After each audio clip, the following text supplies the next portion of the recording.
local and here for Ballarat. That's Ross Street Building Supplies. Locally owned and operated for 34 years, they're your neighbours, not a franchise. From framing, flooring and doors to pergolas, decks, fencing, gates and garden gear, they've got what you need. Backed by friendly service and know-how you can trust. They'll cut it, load it and deliver it fast.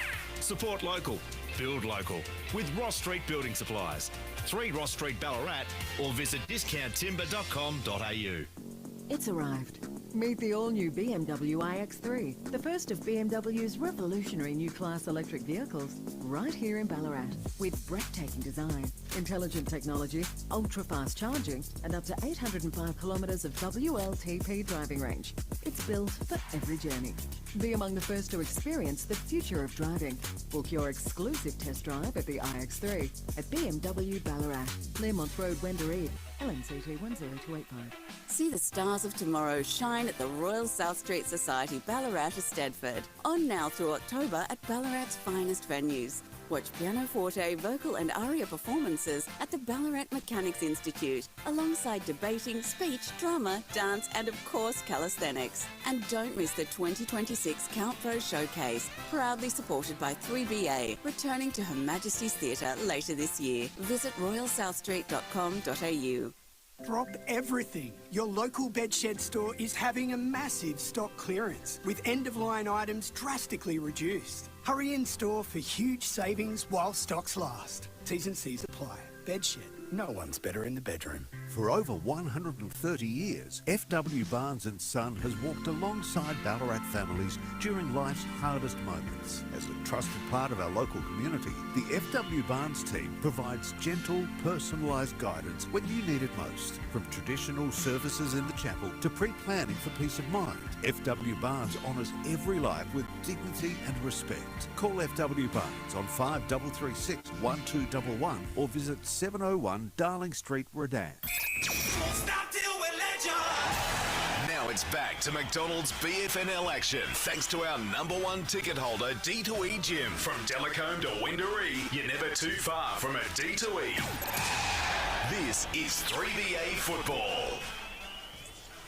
Welcome back to 3BA Footy's Home Ground. Thanks to D2E Gym. From Delacombe to Wendouree, you're never too far from a D2E.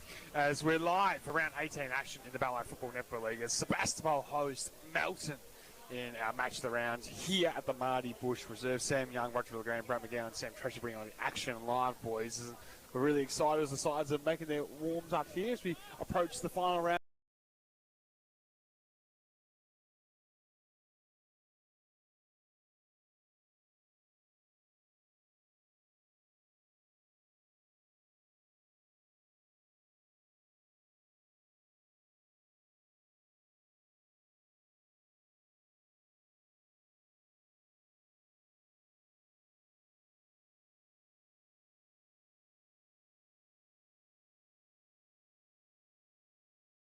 To try and get in front. Now, you'd say they'll beat the Lakers by 100, but probably not 250 to 300. Jay going forward, anything's possible now. I think he'll fill his boots and they'll have a good win. But yeah, you're right. Like, it's mathematically nearly impossible, I think, from here. Yeah. And also the basis, Melton a real show today to just beat Sebas anyway. Yes. Let's be honest. Like that might be option. That's option A. They also got banking on a result here that the Borough, who have been, as we've mentioned in the pre-game, a little bit inconsistent in the back half of the season, whereas Melton's been a lot more consistent on the footy field. It makes me think that this game is a real line ball decision. Yeah, it's going to be an exciting one. If you looked at the different lines of these three teams, I would say that Sebastopol, they've got a very deep midfield. They've got everything they need. Contested ball winners, guys on the outside, a ruck that's playing good footy. So Sebastopol would have the edge over Melton. Where Melton probably have the edge is their forward line. So if you would think, righto, well, if Melton can get enough supply to their forward line, then they might be able to beat these guys. Or alternatively, we know how important Manito is to Melton off half-back. Yeah. If they can generate some turnover ball comfortably given the personnel they've got in there. Yep. But certainly those outside runners of Manito and Borg on the wing, that's where I reckon their chance is to get them. Yeah, that's Melton's strength, that explosion from contest. I mean, to their own admission, they don't win a lot of footy at the source, but if they can just neutralise a lot of contests from there and then find that that second handball, that handball receives at the front stoppage with the likes of Borg, from the midfield, with the likes of, obviously, Benito as well flying by. Geordie Cotter's not a slouch either with that ability to drive and get those important metres. They've got some guys on the outside that can do some serious damage. Ryan Davis will hit up high and get back. Brayton Kite does it himself. They're very good at doing that, working the defenders up back toward. It's the ability to keep winning score. As you mentioned, they've got such power on the sticks that a great over the basketball. I mean, even those mental scars from it's now 5 years ago in that grand final they knocked off the Borough. That still always floats around. A lot of these guys from Melton were part of that premiership team. They would feel a little bit confident every time they play against Sebastopol. They've got a great winning record against them. Yeah, I agree. And if I'm coaching Sebastopol today, I would have focused quite a bit on during the week and today on their midfield. Yes, boys, focus on winning the stoppage and getting the ball forward. But after we kick it forward, I'd be saying the Sebastopol midfielders need to turn their head. Most midfielders just run almost like a mosquito towards a buzz zapper. You run towards the goal, and you don't really care about what's going on to the left or the right. But we know that Melton are going to get the ball, mark it at half-back, and then turn and kick it to their midfielders that have spread wide. So the Sebastopol midfield need to cover off when they leave that stoppage, because if they do that, that'll stop Melton being able to transition the ball. As you've said, that's really the best one they score. At half-back, transition it through the midfield. So Sebastopol need to not only win their first possession, but then cover off to stop that next possession coming back. Toby Hutt's had a fantastic season. 2026 was back last week with 36 possessions in the win over Bacchus Marsh.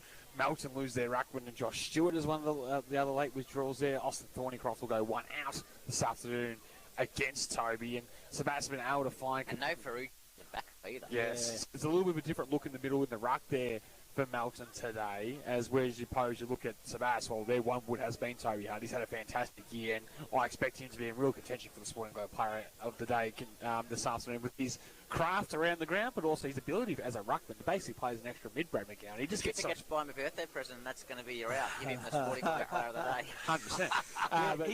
He's unique, Toby, because if you look at the pure hit-out stats, Sebastopol are not going well at all. They're one of the bottom couple in terms of pure hit-outs.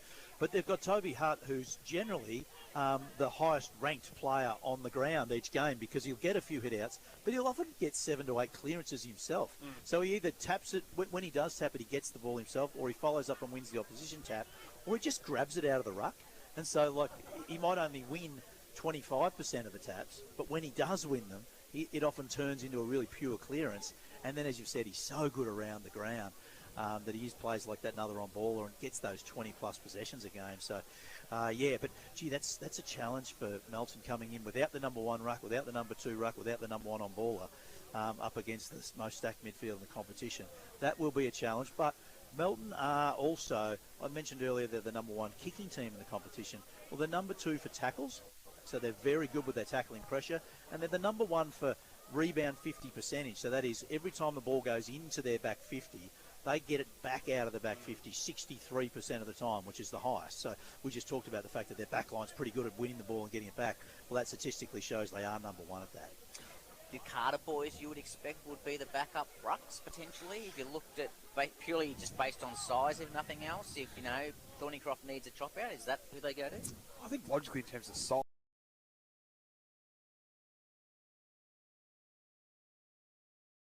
and just go that extra minute around the contest and go on that method and concede the ruck. I've seen Melton do it in the past, but they've gone with the 4 mids.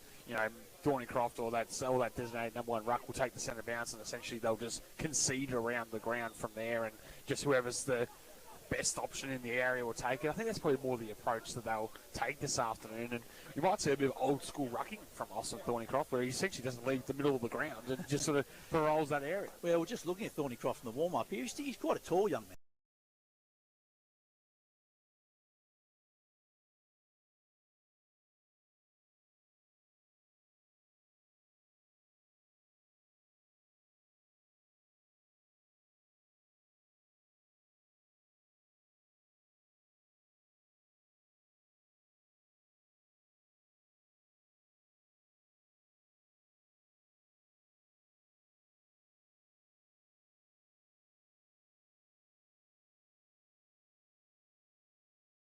assess things out there, Sammy T? Yeah, Youngie. Well, it is a grey skied puffer jacket sort of day here at Marty Busch Reserve and the Ballarat region for that matter. There is a slightly noticeable blow favouring the velodrome end of the ground. The bomb has it as a westerly south breeze, so that would be going towards the velodrome end. And while the ground is arguably in one of the best conditions out of all the grounds in Ballarat, it is a little bit greasy on the surface. There was some reserves players who did slip over, and that is due to the recent rain we've had in the Ballarat region and its surrounds. And side note, boys, I actually drove up Mount Buninyong for the first time this morning after coming to Ballarat for 3 years, and I picked the wrong day. I couldn't see a thing, so in my book that's an overrated attraction. Whack! Sammy T, the national one, says, I don't want that national attraction, see you later. Most people walk or run up it out of interest, Sammy, not necessarily. Yeah, I might go for a run up it next time. And also, while I'm still here, Braden Kite did win the toss, and Melton are going to kick towards the city end, so that is against what I believe the breeze is going towards. So that's the way Melton are going to kick Sebastopol to the velodrome end. Very much. Our man Sammy T doing fine work on boundary side. Quick tip and thoughts from you boys in the box here. Brad McGowan, I'll start with you for this one. Who wins and why? Sebastopol 2 goals because of their midfield. I'm going to go the other way, although the late outs have worried me with Stewart. I'm going to make it 3 in a row for Melton, I think, for them, but not by much. I've got Melton as well. I think You Cole, never tip Sebastian. I've got the racehorse having a big day, Kyle Borg, doing some damage. And as we're ready to go here for the opening term, round 8 in action, tip things off. Roger LeGrand. Umpire gets play underway in the middle of the ground, and Thornycroft actually wins the hit out for Melton. Comes down to Jack Walker, tackled straight away. It'll be a repeat ball up. Just looking behind the ball, coach Tony Lockyer on Liam Carter. Fair height difference there. Liam Carter much taller. Cassidy, the late in for Sebas. Gets the ball out to Hommelhoff for Sebastopol, who kicks the ball in towards 50. Strong mark overhead taken by Edwards, and he'll He's in range. go back and have a shot from goal from outside 50. He's looking at a shorter option. Maybe he thinks he's just outside range, and he finds that short option. A beautiful hit-up lead. Looks like Little Hales is marked around 35 from goal. It's just good leading by the Sebas forwards on both occasions there, Edwards and then Little Hales. Pushed off their opponent, led hard at the ball, perfect kicks out in front. Just a bit of a worry there for the Melton key defenders because they didn't look a chance to spoil either of those. So Cooper Little Hales, we'll see him forward, back, in the ruck, everywhere it season 2026. Started forward, mark inside 50, good for his confidence, and so's a goal!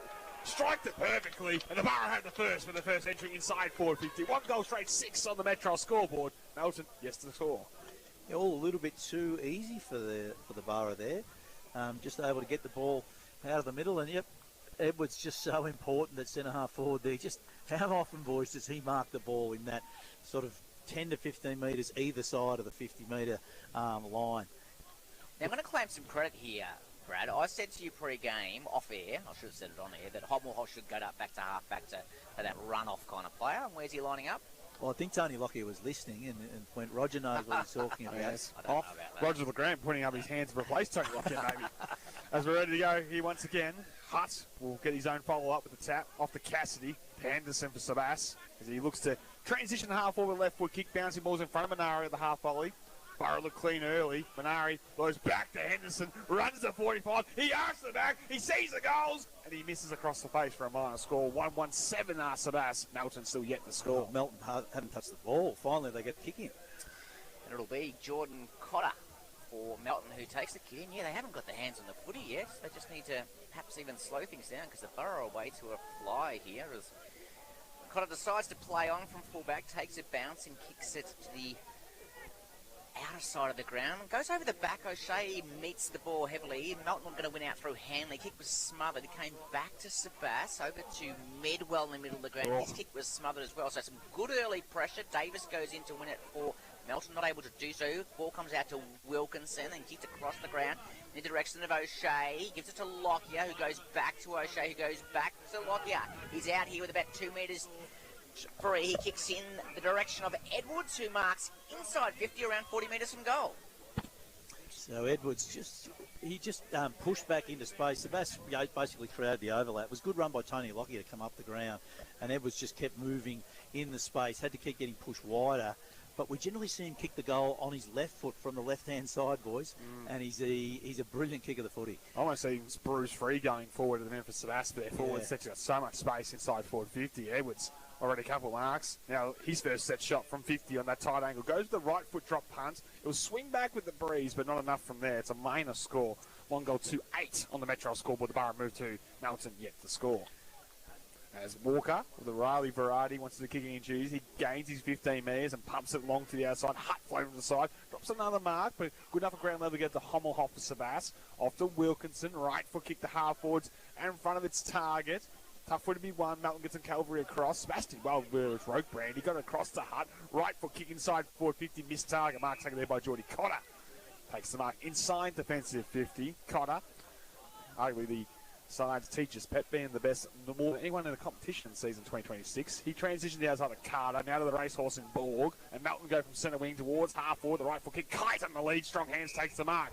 Maybe too late to score was Braden Kite. He'll play on. He'll head to home. He'll see a vacant square. It's a good strike on the boot. He needs the ball to slide on. It doesn't between the big sits. It goes between the minor behinds. And Melton on the ball with a point thanks to Metro. Geez, they've got some weapons, Melton, haven't they? Like that ball used down that side with Borg, Kite, etc. Impressive play. Lockyer plays on from full-back and is going to turn it over. Came back to Lachlan Walker. Uses the time to go back to Carter. So Sebas pushing some numbers back into defence as the long kick comes inside 50. Pack will fly. Good spoil from Wilkinson. Ball went to ground. Hanley there. Henderson gets the clearance for Sebas into the middle of the ground. Edwards is a long way up the ground. Cotter in front, one out. Got a handball forward towards a teammate. Came back to Walker. Tackle, strong tackle late on Burkwest. He didn't dispose of it correctly. It's going to be a free kick going the way of Sebas. Mace with a quick hand pass off to Medwell. Right foot kick towards the half-forward flank on the outside in front of Edwards. Edwards just slaps it back, and in the end the kick was just out in front of the big fella and just didn't sit up for him. He tried to slap it back to his teammate Phillips. The ball's gone out of bounds. We'll go throw in about 65 metres from goal. Some better pressure from Melton around the footy there, but I'm still haven't loved the defensive pressure from Melton. I just feel like Sebas have been able to get too much space inside 450. We'll go once again. Was Hutt winning it down the ruck. Coming through there was Hickey of Melton. Didn't get out of the footy, but the tackle and pressure on Henderson was superb with the follow-up. We did say in the pre-game they are second ranked in the competition for tackles. Full display there by Jacob Hickey, the vice-captain, as we get a ball up on the outside. So umpire Adrian Sneddie throws the ball in the air. Thornycroft won the hit-out, but went straight to Medwell. He gave it back to Henderson, back to Medwell. Right kick forward towards half-forward, but getting back to take the mark is Manito. So Adrian Manito missed a few games about a month ago now. He's been an important addition to the Melton side. He plays on, uses that speed, finds himself in a little bit of trouble, but manages to get out of it. Kicks through the middle of the ground now, up forward, out the way of Borg. Borg goes on the left boot towards Kite. Kite couldn't pick it up cleanly, tapped it back in the direction of a teammate. Kite's got the ball in front of him, but he's going to force it through in the end for a rushed behind. So Melton go to 2 behinds on the Metro scoreboard. Sebas 1-2-8. Kite just looks dangerous there. Is that Wilkinson matched up on him? I think some speed. I think Kite's too fast and too agile for Wilkinson, and he's looked at both times he's come out attacking the ball. He's such a hard matchup though, Brain Kite. He's so good overhead for a player of his size. Yeah. That's maybe what the thoughts of the matchup were, as Lockyer down the middle, high kick in the Hutt direction, fought on against Thornycroft and got across there to Cassidy for Sebastian. He goes towards half forward. Little Hale's behind, works his way to the front. Walker got a good spoil in there at the final moment. Ball hits the turf. Little Hale's kept it in cleverly, got it across the Banbury. Right foot kick will be a shallow entry inside 50. Cotter crashes the pack. Ball hits the turf. Handball off to Fletcher. He loves this situation. And the snaps too much bend for a minor score. Yeah, still the ability to transition the ball from one end to another has been very impressive for this Sebas side. Melton need to tighten up and stop that. So Riley Walker with the ball for Melton, plays on, kicks outside 50 in front of the interchange bench side of the ground, and mark taken by Hanley. That's Harrison Hanley. Comes through the middle of the ground, but as we've seen so many times over his career, Tony Lockyer jumps in for the intercept mark for Sebas. So Sebas coach, who announced a couple of weeks back that he's standing down, plays on, kicks out in the direction of Rokebrand, who marks overhead. Lockie Rokebrand looking for a lead from a Sebas forward, and then the umpire calls him to play on. He goes short in the direction of Edwards and finds him. Very good patience there from Rokebrand, Brad, to find Edwards on that lead. Yeah, so it was really interesting. I kept a good eye on Edwards. So Edwards didn't have an opponent. The Melton players were zoning, and what can happen when you zone is that you get confused as to who's actually taking somebody. Edwards just found the little spot in the zone and then decided to lead through it. Both Melton players just stayed back and thought, well, I'm good at intercept marking. Hopefully this gets kicked long. It didn't get kicked long. I reckon 8 minutes in, he's got 3 marks inside 50 already. As Edwards. One behind to his name. 45-degree angle. Shoot right on 50. Joel Evans comes in. This one's across the face. In the end, it's off hands and stayed in the field of play. Coming away, Hickey from Melton will clear D50. Well, he decides to go short instead, off to a teammate in Cotter. Back to Riley Walker. They link up the hand pass as the long, high left foot kick down the line was intercepted by Lockie initially with a spoil. Then he got the follow-up hand pass to Tony. And Sebastopol sent it inside 450 with a high ball. Cotter punts himself from underneath one. Takes a strong intercept mark, which he's done so often in season 2026. He comes out to now the broadcast side. Button was breaking for him in space. He finds him on the chest. The over runs good to Burke West. Sells a bit of foot can. He gets the left foot kick away. The mark's taken here by Ryan Carter. Drive by hand pass up to Scoble. He'll go inside 50. Look at the kite. Couldn't take the mark at ground level. Borg was waiting. He'll need the kite bounce. In the end, it's the leg break, not the off break. Wrong side of the post. 3 points, Melton on the Metro scoreboard. So that's 139. Gee, they look dangerous going forward, though, Melton, once they get the ball into their forward half. Just that transition, isn't it, off half-back that they're doing so well as Hommelhoff takes the kick in for Sebas and finds Curtin.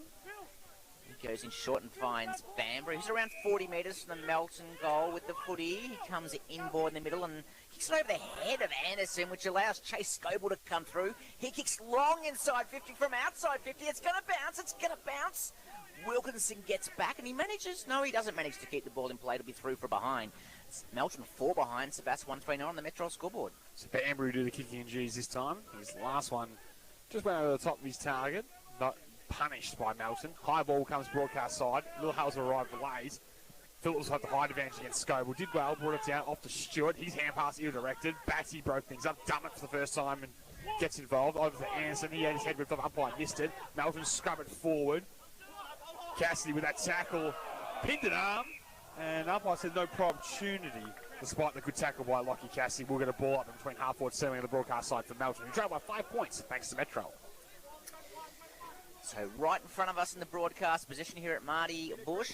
Got the hit-out tablet straight down to Wiley Anderson. It will be another ball up. So that open forward line and the space they're getting down there, Melton, Brad, is working to their favour. Yeah, both teams bringing, Sebas bringing players up around the ball. Melton have a lot of numbers back, holding 6 forwards now.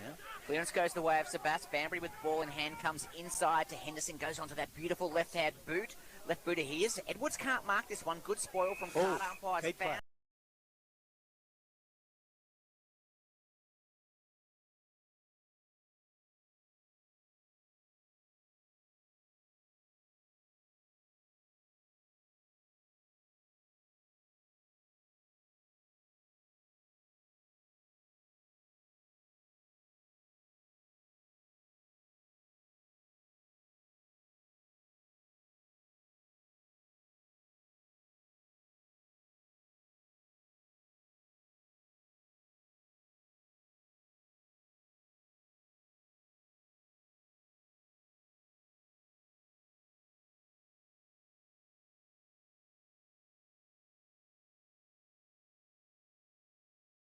As he transitions from half-back to centre-half-back of Melton, access the corridor and Cotter. He just blindly dumps it forward. Turnover incoming. Medwell pounds it forward. At the back there's Little Hales. And turnovers in the corridor will be punished by Sebastopol every opportunity. But the big story, of course, both Phillips and Joel Edwards, respectively for their sides, Melton and Sebastopol, off the ground after that head clash. Yeah, it's a big one, isn't it? Because Joel Edwards had a couple of weeks out with concussion. That's right. Not that long ago. And had a bit of an adverse reaction to it, as I understand it. Yeah, so we'll stick with the action here with Little Hales' kick. Our man Sam Treasure will be frantically trying to get down an update if possible. Phillips has stayed on the ground for Melton. That is good news for them. Yeah. But Edwards straight off. We'll stick with Little Hales. He has one. Ooh. Keeps it low. He punched it low, and in the end, he's missed for him a gimme. As Sebastopol moved to 1 goal 4-10 on the Metro scoreboard to Melton's 4 behind. Yeah. Sorry, Youngie, what did you see there in that contest, Macca? Well, I just saw them clash heads. Edwards from the back of his head and Phillips from the front. Melton kick out through Manito down the line to Thornycroft. Kick comes out towards them. It's going to be a lasso free kick. Goes over the line. It's going to go the way of Sebastian. It's going to go the way of Jack Banbury, right in front of our broadcast position, in front of the large Borough contingent. So the acting skipper, Banbury will go inboard to find Lockyer, defensive side centre wing. Had a couple of good early possessions to coach as well. Putting his hand up for early Sporting Globe Player Day honours as he goes across the ground with a beautiful pass. Hung a long time in the air, but just the depth of the kick was perfect to find Hommelhoff. As Sebastian now maybe access the corridor. He looks to lead a little Hales and on his chest takes the mark. Such a good kick, Hommelhoff. Yeah, and what a lead by Little Hales. That was like a 50-metre lead. He's obviously got a bigger role inside 450, but it's off the ground as a real marking target. He'll play on. He'll thump a wobbly one to full forward. And a chaos ball Benito had no idea about. Minari gets Cotter in a piggyback. And in the end, walks over the line. We'll get a ball in at 14 minutes gone in the opening term. It's Sebastopol by 6 points, thanks to Metro. And neither team have really been able to take advantage of the consistent inside 50s. Both teams have had lots of opportunities to score. You wouldn't say it was good defence. They've just missed goals. So 14 minutes played in the first quarter for D2E Gyms. Boundary umpire throws the ball back into play. Thornycroft one out. Shark by Sebast, but not able to gain a clean possession. Cassidy came through, gave it back to Toby Hutt. Snaps over his shoulder. Toby Hutt, the birthday boy, just touched on the line. Nearly got there. Sebast go to 1-5-11. Melton 4 behinds on the Metro scoreboard. Yeah, it's already caught it on the line. Played every game in season 2026. Great after a couple of years of injury interruptions. Did the goalkeeping there to find Walker. So it's Riley to find the captain, Jack. Could only have to find Lockie for the trifecta. Goes to Scoble instead. He got himself into a real pickle, and he's gone. Run down from behind by Cooper Littlehales. As he looked to transition back through the corridor, Cooper said, none of that. Holding the ball. And Sebast will spear the pass to half forward, finding Cassidy, 60 from goal, too far out to score. He'll look to full forward. The kicks in the direction of Minari. In the end, floating from the side, uncontested. Almost. The mark's taken by, I believe it's O'Shea. He's just found a little pocket of space. So Thornycroft has gone off the ruckman for Melton, and Ryan Carter's come on in his place. So Ryan Carter into the ruck. O'Shea from that wing just float across, as the modern-day winger does. Likes to get forward and be an offensive weapon. And Connor O'Shea directly in front from 45.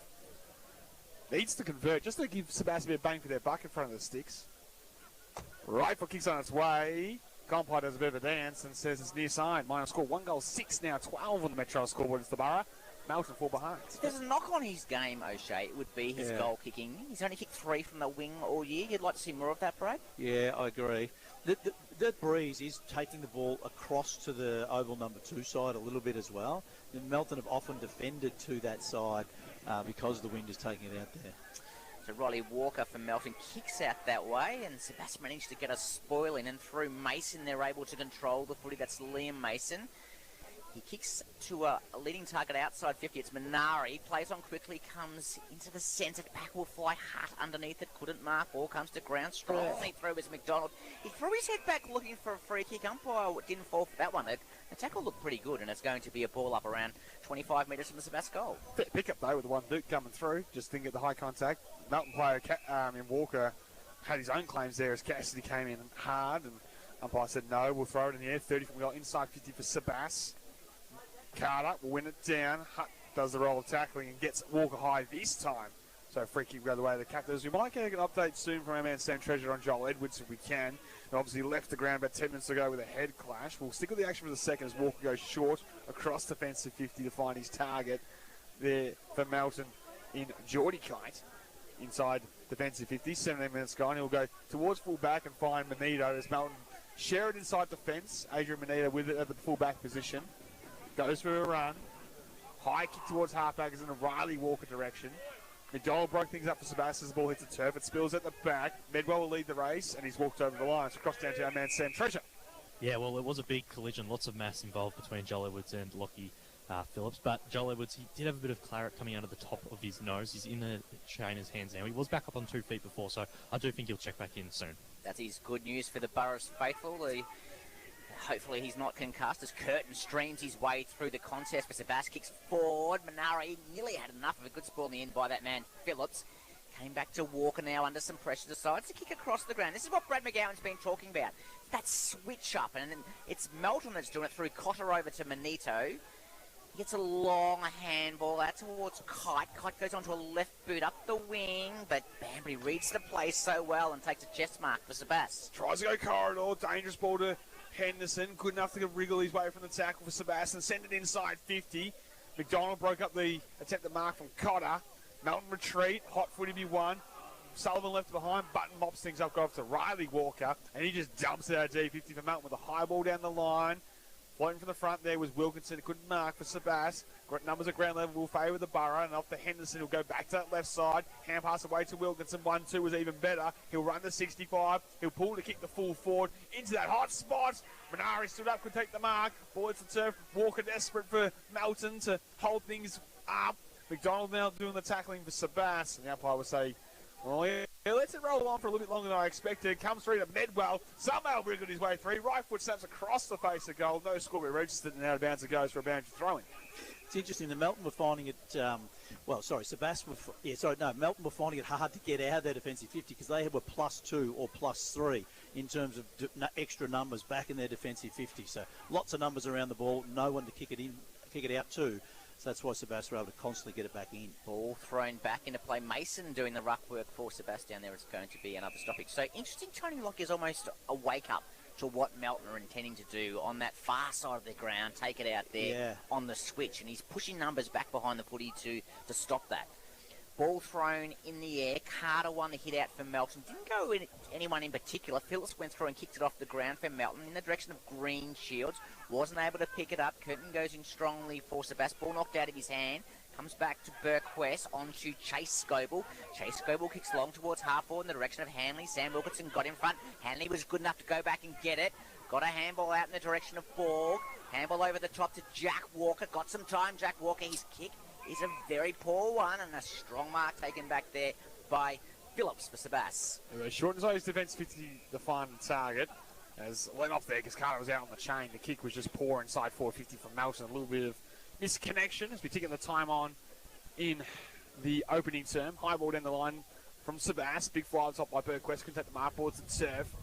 And the tackling pressure is good by Sebas to hold things up. I'm interested in your thoughts on Adrian Benito in a moment, Brad McGowan. He's had a lot of attention, whether it be Minari or Roadbrand. He's obviously had a great year of footy, injury interrupted, but he's been nullified early here by Sebas as Walker sends it inside 50 for the Bloods towards Kite. Wilkinson gets over the top and spoils on out of bounds. I just think Melton as a team in general seem to like to float back and sort of help out in defence and not necessarily go with a man. And that's why you're seeing extra numbers back defensively. But you're also seeing Sebas have success when they hit up at the ball because Sebas don't bomb it long all that often. When they do, Melton are able to pick it off. But generally, if they can lower their eyes, use those leading targets, it's working well for Sebas. Davis won the ball out of the boundary throw-in, but handballed it straight to a Sebastopol player, and that Sebastopol player is Udelhales. It'll be another ball up. It's around 40 metres from the Melton goal on the far side of the ground here at Marty Busch Reserve. If you've just joined us, we've played 21 minutes in the first quarter. Some inaccurate kicking from both sides. The Metro scoreboard reading Sebas 1-6-12. Melton at 4 behinds, a throw-in around 35 metres from the Melton goal. Sebastopol's dangerous forward, Joel Edwards, is about to check back in as well, boys. He's all bandaged up. Yeah, all mummified and ready to go. As Carter wins it down inside 450. Damn it. Well, we've got the hands up to handball and was just held to him, so they'll hold it up for a ball up inside 50, about 35 metres. Still from goal, inside 50 for Melton, who had repeat stoppage after repeat stoppage inside 50. Carter with the tap, good dangerous area. Wilkinson hatched on by the Melton forward there in Davis. Tummett and Davis and fight for it. And in the end, another stoppage as it continues to be held up inside 50 for Melton, who trail by 8 points thanks to Metro. So ball up. 40 metres from the Melton goal. Littlehouse gets a strong fist to that for Sebas in the direction of Mason.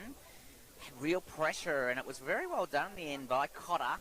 Got it back to Walker. Inboard to Scoble. Looks for Manito. Manito's been very prominent in this first quarter. I'm sure he's on Tony Lockyer's mind right now. Does he attribute a defensive forward to him? Because he's certainly been dangerous, and he's dangerous again. He finds a target, albeit in a poor position, but he's got the mark, and that's Kite. He'll kick from goal for about 40 metres out. Yeah, sharpshooter, not beyond him from here. Those 450 goals plus of senior footy. I've seen him kick plenty from these tight angles. He's a master at threading the needle. 50 goals again this season. Second currently live in the Tony Lockett tally.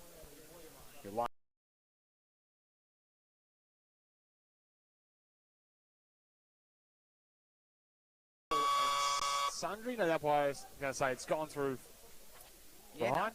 Oh, it did go through. I thought it was on the full. Yeah, I don't know. The umpire went to signal to his chest, but in the end, the siren has sounded and no point was registered or signalled. So that's quarter time here at the Marty Busch Reserve. Thanks to no one to go at D2 Gyms. as the Metro scoreboard reads Sebastopol 1 goal 6-12 to Melton's 4 behinds. Only a 23-minute quarter, one of the shortest I reckon I can think of recent memory in the Ballarat Football Netball League. But Sebast have a 10-0 lead. We're going to take a break here. Thanks to our number one ticket holder, D2 Jim. You listen to 3BA Footy Stone Ground. Jonesy and Amanda. Jonesy and Amanda have got a brand new JQ J5 to give away. Shut up and drive that. Yep, an actual car. Got your keys, your wheels, your new car smell, yours. There's just one small problem. 5 mystery celebrities are standing between you and the driver's seat. Listen weekday afternoons as Jonesy and Amanda drop clues on air and on the socials. Voices, trivia, cryptic clues, not so cryptic clues, whatever it takes to crack them. Every celebrity UID is worth $200 cash. Nail all 5? Forget the cash. You're driving away in the brand new JQ J5. Thank you. Jonesy and Amanda's Backseat Bandit. Next from 4 p.m. J5 Smart Origin Face All Family Proof. Let's drive today. Broken glass? Missing phone? Don't replace your favourite jewellery. Restore it beautifully at Allen Brothers Jewellers. Ballarat's expert jewellers. From resizing and soldering to stone setting and polishing. Allen Brothers Jewellers brings treasured jewellery back to life with fast turnaround times, affordable prices, and a fully equipped on-site workshop. Visit Allen Brothers Jewellers today and let your jewellery shine again, because every piece has a story worth saving. Zambrero make the best burritos in town, but it's hard to pick just one reason why they're the best. It could be the super fresh ingredients, the guacamole made in-house daily, or that their juicy, slow-cooked meat always hits the spot. Or maybe it's just because there's a sauce for every craving that comes your way. Right now, I just want one of their burritos to come my way. Zambrero makes the best burritos in town. Taste one for yourself. Dine in, take away, or delivered. Zambrero. Feel good mix. Hello. Neil Horsey from National Tiles. At 893 Latrobe Street, we've teamed with Solomon's Flooring to give you a one-stop superstore. So if it's tiles, carpet, stone, vinyl, timber or hybrid, it's all here. Building or renovating, for expert advice, rush in now and save. National Tiles, Solomon's Flooring, one-stop superstore. 893 Latrobe Street, Ballarat. Who can fix my car and has been locally owned and operated for over 25 years? Adroit Panels, Shed 5, number 17, Ellsworth Street, Ballarat East. Who offers free courtesy cars? Adroit Panels. Who offers quality repairs and free quotes? Adroit Panels. So for quality jobs done quickly that'll save you a quid, Adroit Panels, Shed 5, number 17, Ellsworth Street, Ballarat East. Audio. It's more powerful than you think. What you hear can take you far from here. It can move you to dance, to run, to tears. It's all in your ears. For advertising with the power to connect with customers in your area, start with commercial radio and audio, where brands are heard. CRA.au. Proudly local and here for Ballarat, that's Ross Street Building Supplies. Locally owned and operated for 34 years, they're your neighbours, not a franchise. From framing, flooring and doors to pergolas, decks, fencing, gates and garden gear, they've got what you need. Backed by friendly service and know-how you can trust. They'll cut it, load it and deliver it fast. Support local, build local with Ross Street Building Supplies. 3 Ross Street, Ballarat, or visit discounttimber.com.au. Ballarat's 3BA, covering the McDonald's Ballarat Football Netball League, live. Cooper Little Hales will see him forward, back, in the ruck, everywhere in season 2026. Started forward, mark inside 50, Cooper is confident, and so's a goal! Yes, welcome back to 3BA Footy's Home Ground. Thanks to D2E Gym. From Malcolm to Wendouree, you're never too far from a D2E. As at quarter time with Sebastopol, 1 goal 6-12 on the Metro scoreboard, leading Melton the 4 behinds. The only goal kicker, of course, Cooper Little Hales. In the opening minutes of that term, no more goals registered in the quarter. As Sebast have that 8-point lead going into their first break as we go around the grounds. Thanks to Go Vita, your local health store. For you, Roger Legrand, in the Ballarat Free League, some results underway there? So I'm intrigued by CE Brown Reserve this afternoon, because Bacchus March know that they've got a hope that Sebastopol win and they can absolutely wipe the pants off Lake Wendouree. And they've started well. So they're 5 goals for 34, leading Lake Wendouree 1-2-8 at the 26-minute mark of the first quarter. In other games, Darley are 2-1-13, trailing North Ballarat 2-5-17. That's at the 25-minute mark of the first quarter. Sunbury down at Clark Oval, almost invincible down there, as said by Sam Young in the pre-match. 2 goals, 3-15. Ballarat 1 behind. And Redan versus East Point being played at City Oval this afternoon. Redan 2-5-17, East Point 1-2-8. Of course, in the finals in the Central Highlands Footy League, they've just started a 2:30 time slot there. Skipped the kid first couple of goals against Newland, 2 goals straight 12 over Newland, 3 behind, and Bungaree 1 behind to Gordon yet to score as that game has just got underway. Brad McGowan. Yeah, in the AFL, the one AFL game, it's half-time in the Carlton v Freo game, and Carlton are leading. Josh Fraser, 8 goals, 7.55. His boys are leading the Dockers 6-8-44. So Carlton looking good. And the unofficial Carlton number 1 ticket holder, Sammy Treasure, he's very happy to hear that. And he was also listening to Troy Scoville's score time address. Yeah, I reckon I might put the house on the Blues, lads. No, so first of all, some stats. 21-18 marks favouring Melton, but it was 15-8 marks inside 50 favouring Sebastopol. So Troy Scoville did mention it's important to work hard back defensively when they have to, but he was very happy with how Melton used their run and took the game on. He just wants a little bit more composure, but very impressed with the opportunities they created, boys. Cricket score from Mackay. Bangladesh all out 64. Australia 3 for 48. In reply, Marnus out for 4. Yeah, Renshaw 8, I think, as well.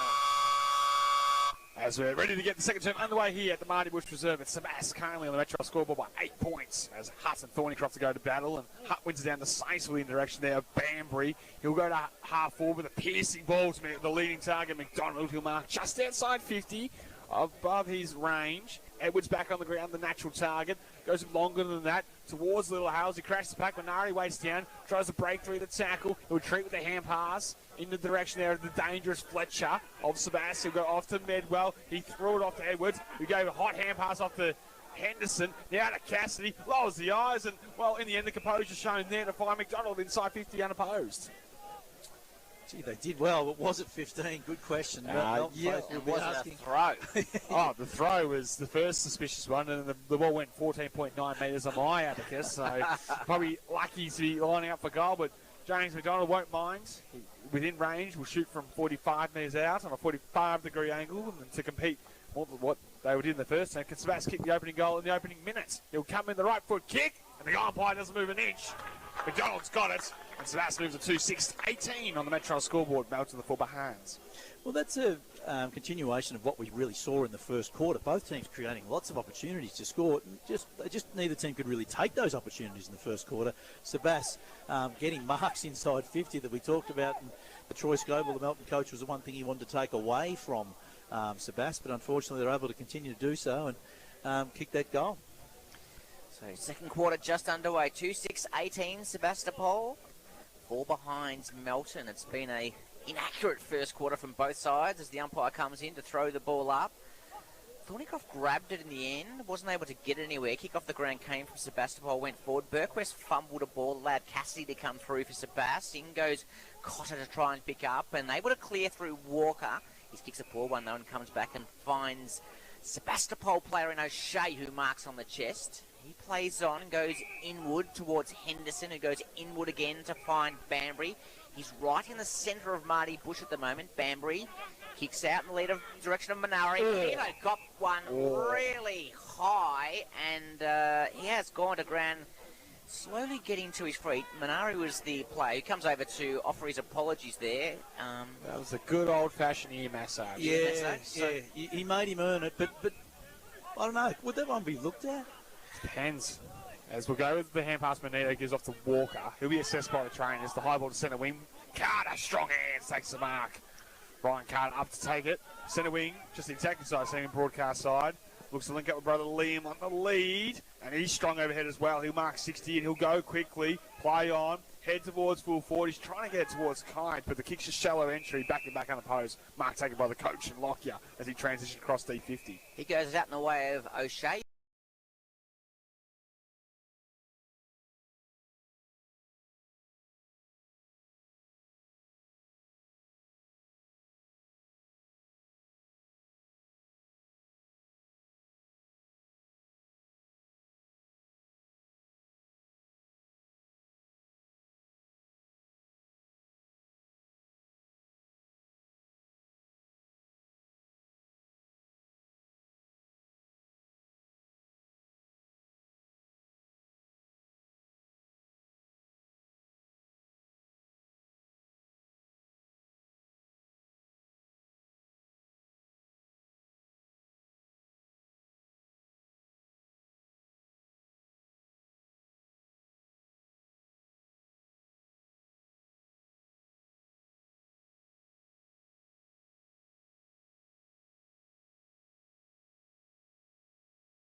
Good use of the body from Sam Wilkinson.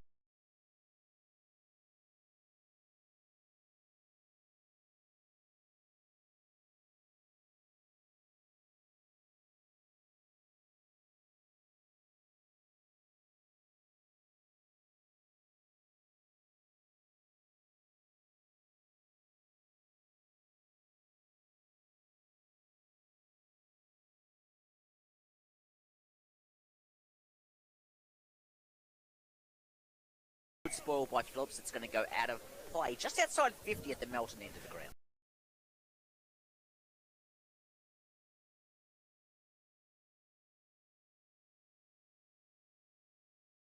From that stoppage, and we'll go again quickly with the restart. Hutt with a tap into the corridor. Umpires picked a free kick in the ruck. It's going to go, I think, against Hutt. They're going to go the way of Austin Thornycroft, one of the men with the best names in local footy, has to be said, and Austin Thornycroft. We love that, don't we? And he takes the kick. Didn't really gain much distance with that kick, and Greenshields kicks long towards 50. One-on-one contest. Lockyer gets back for Sebas. Picks it up, able to get a handball out before he's tackled. Umpire calls play on. Comes back towards Stewart. In comes Borg. Handball or a throw. I would have said throw in the direction of Kite. He's wrapped up pretty quickly. It'll be a ball up around 20 metres from the Melton goal. So Melton have thrown Harrison Hanley behind the footy here. He's played the last week pretty much as a traditional full forward and back to half back in this term. As they probably try to find some height behind the footy, maybe, is the answer to that question. As Hutt wins it down the ruck. Melton win the clearance inside forward 50. Good tackling pressure there by Cassidy. Emerges from with the right hand and hand pass. Broken up by Greenshields. Davis off to Carter. The teammate had his kick smothered initially.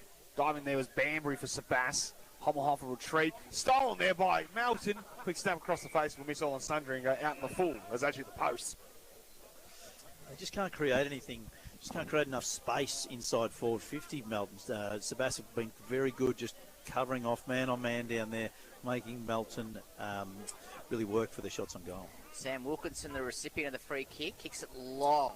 Outside defensive 50. Comes back to Manito for Melton. Gave it over to Geordie Kite. Kicked inside 50 towards a contest. Good spoil from Sam Wilkinson. Went back and picked it up. Gave it to his brother Jake Wilkinson. Ball comes out to Phillips. A mongrel punt off the side of the boots. A shocker. Comes back towards Hanley for Melton, who's in the middle of the ground. Over to Thornycroft. Onto Button. Button inside 50 for Melton in the direction of Scobell. Ball comes to ground to Geordie Kite from about 40 metres on the boundary. He couldn't from there, could he? He has! Geordie Kite kept Melton's first goal of the afternoon. They go to 1-4-10. Sebas 2-16 on the Metro scoreboard. Gee, it was wonderful crumbing by Geordie Kite. You could see he identified where the Sebas player was most likely to spoil the ball. And that's usually right in front of their chest. 5 metres in front of their chest is where the ball will land. Geordie Kite actually changed his positioning. He was a little bit outside of that. He changed his position to be right in front of the chest. That's exactly where the ball was.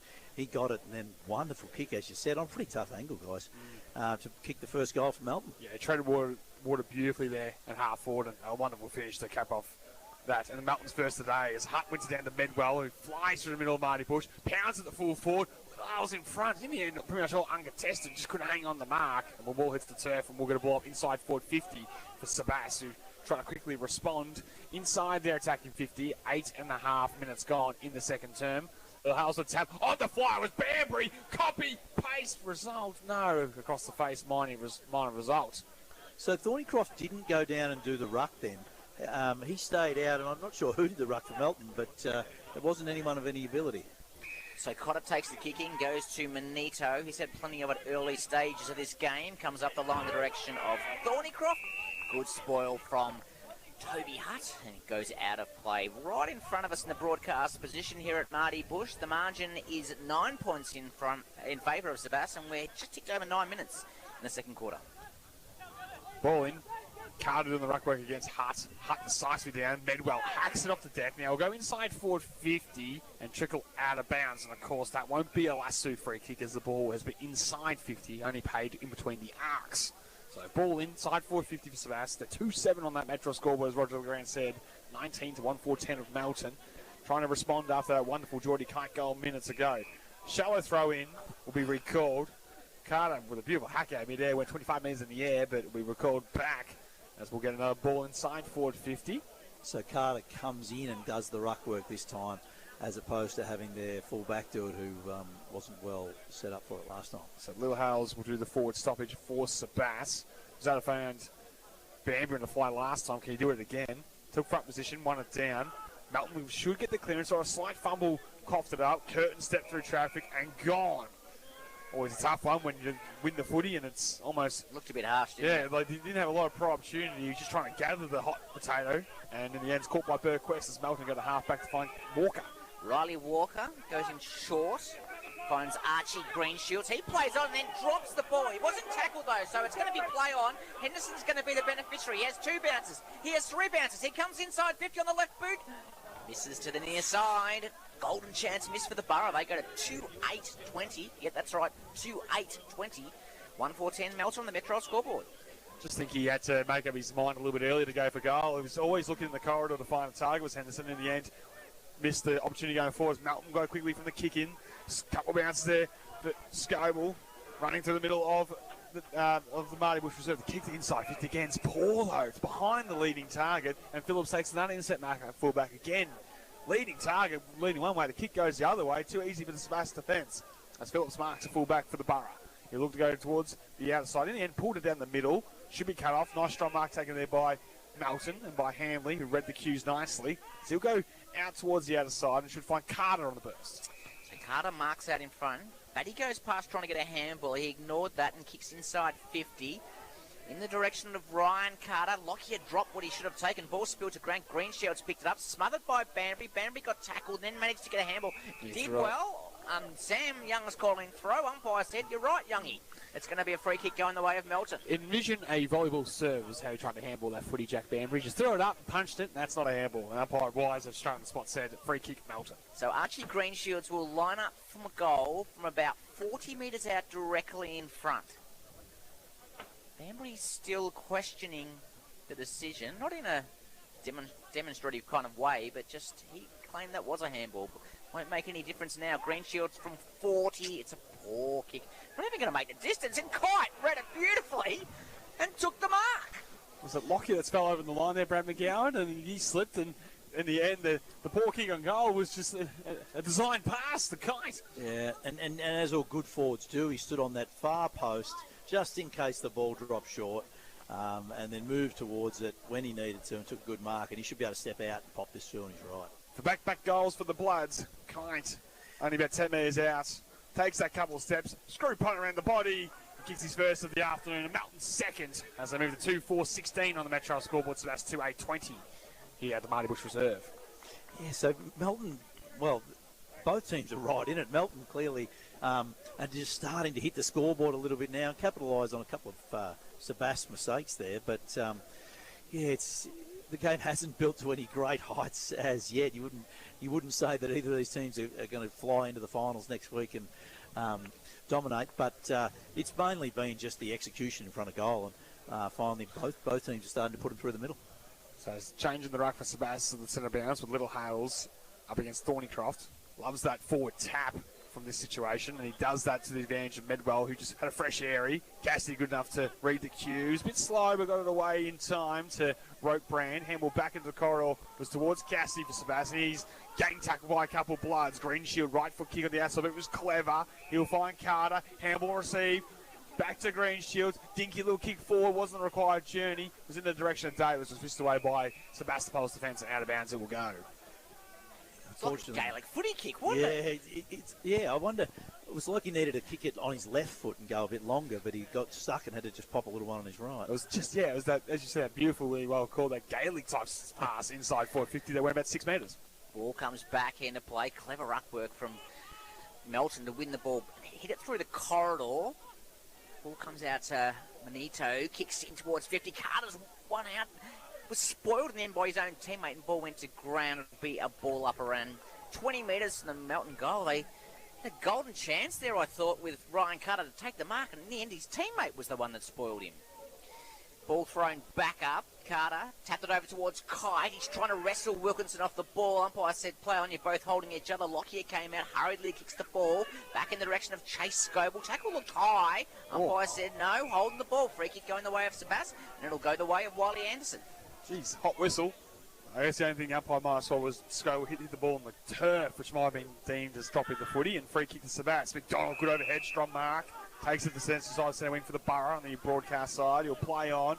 Piercing ball in the Minari direction. Overcooked at the back. Edwards will go up against Button. And in the end, he slips on that reddish surface that is here at the Marty Busch Reserve. And out of bounds it goes for a boundary throw on the broadcast side. Might cross down to Sam Treasure for an injury update from the bench. Obviously, we've seen Edwards out there. Phillips looks okay. Anyone else under any clouds down there, Sam? No, nothing to note, Roger.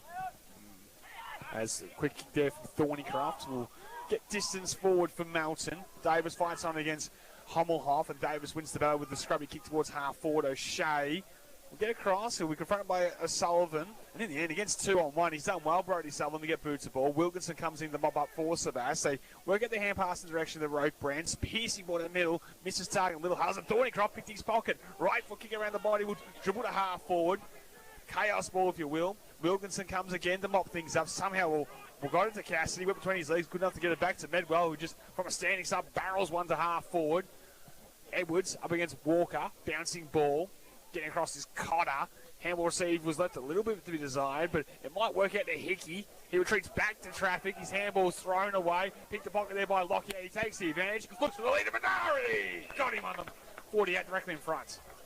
Good pressure by Sebastopol just to keep the ball inside forward 50 there. Melton good at getting numbers back to the ball, but couldn't find any space because of that good forward pressure by the Borough boys.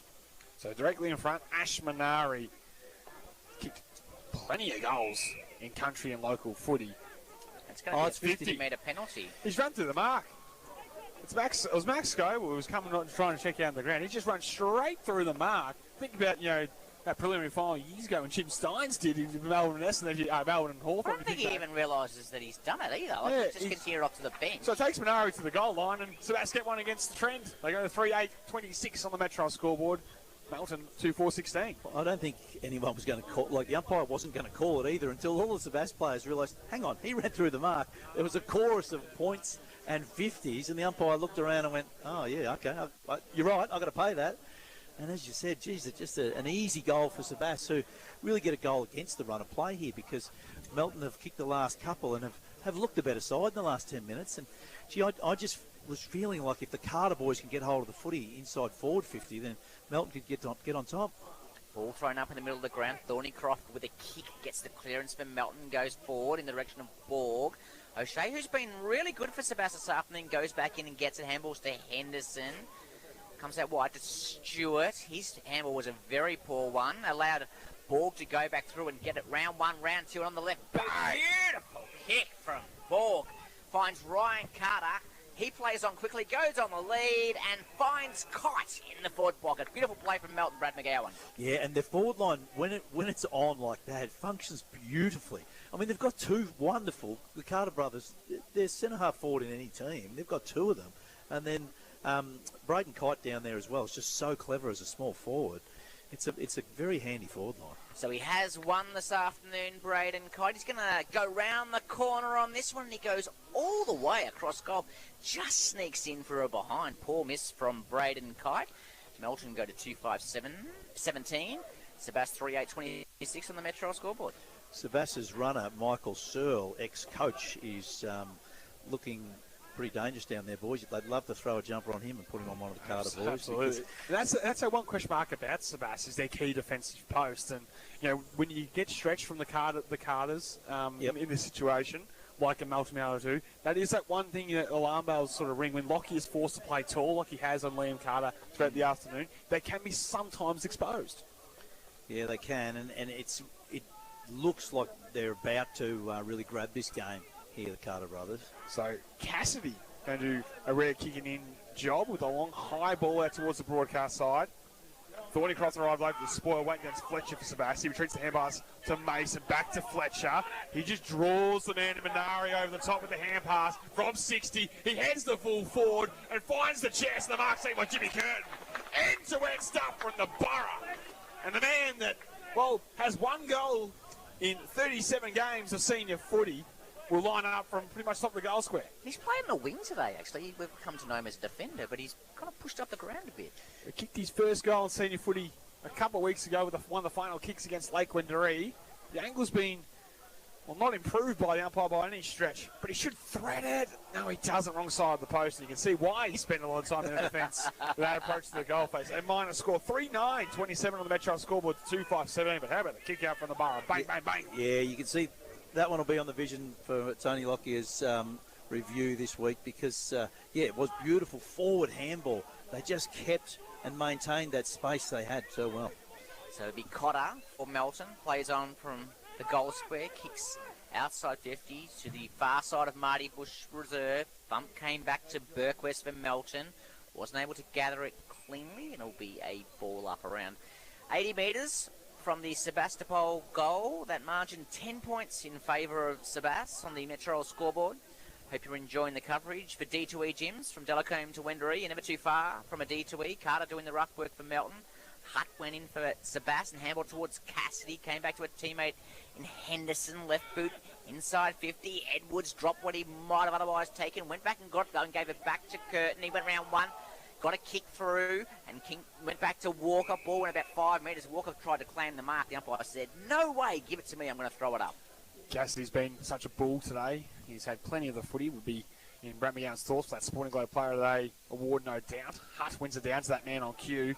Gives off to Banbury as he goes towards full forward. The right foot kick. Manara used strength. Just couldn't hold on to the mark. Boards the turf. Cotter just lackadaisically walks across, and I think at a higher level might have had a bit of a question to be asked to him about some attempt to keep the footy in, because he gave it up on that footy very early as he just paddled it across the line. That was the problem, wasn't he? Slowed down way too early. It made it too obvious. So can Sebas wrestle one here? Ball comes back into play. Carter kicks the ball out of defence for Melton, direction of Davis. Wasn't able to get it. Came back in the direction of Curtin. Over to McDonald for Sebas. Handballs back to his coach, Lockyer. He goes in short, very cleverly, looking for Stewart. Ball was spoiled, allowed Borg to come through. Tapped it over to a teammate. Handballed in the direction of Menito. Wasn't able to get it. Intercept with some Rokebrand. Umpire's found a free kick. It's going to go the way of Melton. I think it's going to go the way of Borg on centre wing. So Borg, defence side centre wing, to send Melton into attack. Good left or right. Goes with the left and goes bang again on the lead. Thornycroft. Wow. How's that for a laser-like pass? As he takes the mark, attacking side of centre wing now. He'll play on. Look to launch one inside 450 for the Bloods. Looking for Kite. He threw from 3 deep. Couldn't hang on the mark. Boards the turf. Sebastopol at the bottom of the pack. And able to go for a run out of the fence. They've had cut bounces through Banbury. As you look out to the broadcast side and see Fletcher's just checked back in. The kick's in his direction. Manari can get it to him now. He picks it up. He steps around the whooping tackler and Walker. He decides to kick it inside 50 with a wobbly punt. In the end, Melton mopped up through Batty with a high ball to centre wing. Tough one to mark. Mason sits underneath it. Put the hands up. Caught in an eggy tackle, and he's gone. The advantage taken by Walker as they go to full forward. And they go to Kite on the lead, who marks on his chest. Oh, they've mucked that one up, Sebas, haven't they? The kick inside 50 by Manari. Should have he had options on inside. He should have used them, used the numbers around the footy. Melton had one or two spare behind, and then a great tackle here on centre wing in a contest that was like 3 or 4 Sebas versus 1 Melton player. They're able to win it and then get it inside 50. And this man is searching for another Lockett, of course. 51 goals to his name on the live tally. There's only 3 behind Biggie Newen going into this one. 1 goal, 1 for the afternoon. Now 2 goals, 1 for the captain as he squeezes it home. And the Bloods go to 3-5-23 on the Metro scoreboard. Sebas 3-9-27. My question to Sam Treasure, we haven't seen Lockie Phillips on the ground at all this quarter. Now, he was the one who had the head clash with Edwards in the first quarter.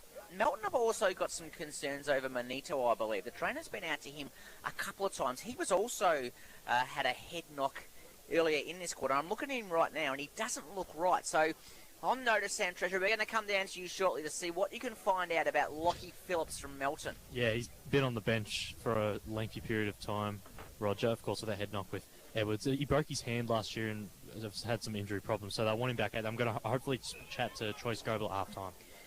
Umpires found a free kick out of that ball up. It's going to go the way of Toby Hutt as Thornycroft and Banbury come together for a bit of push and shove.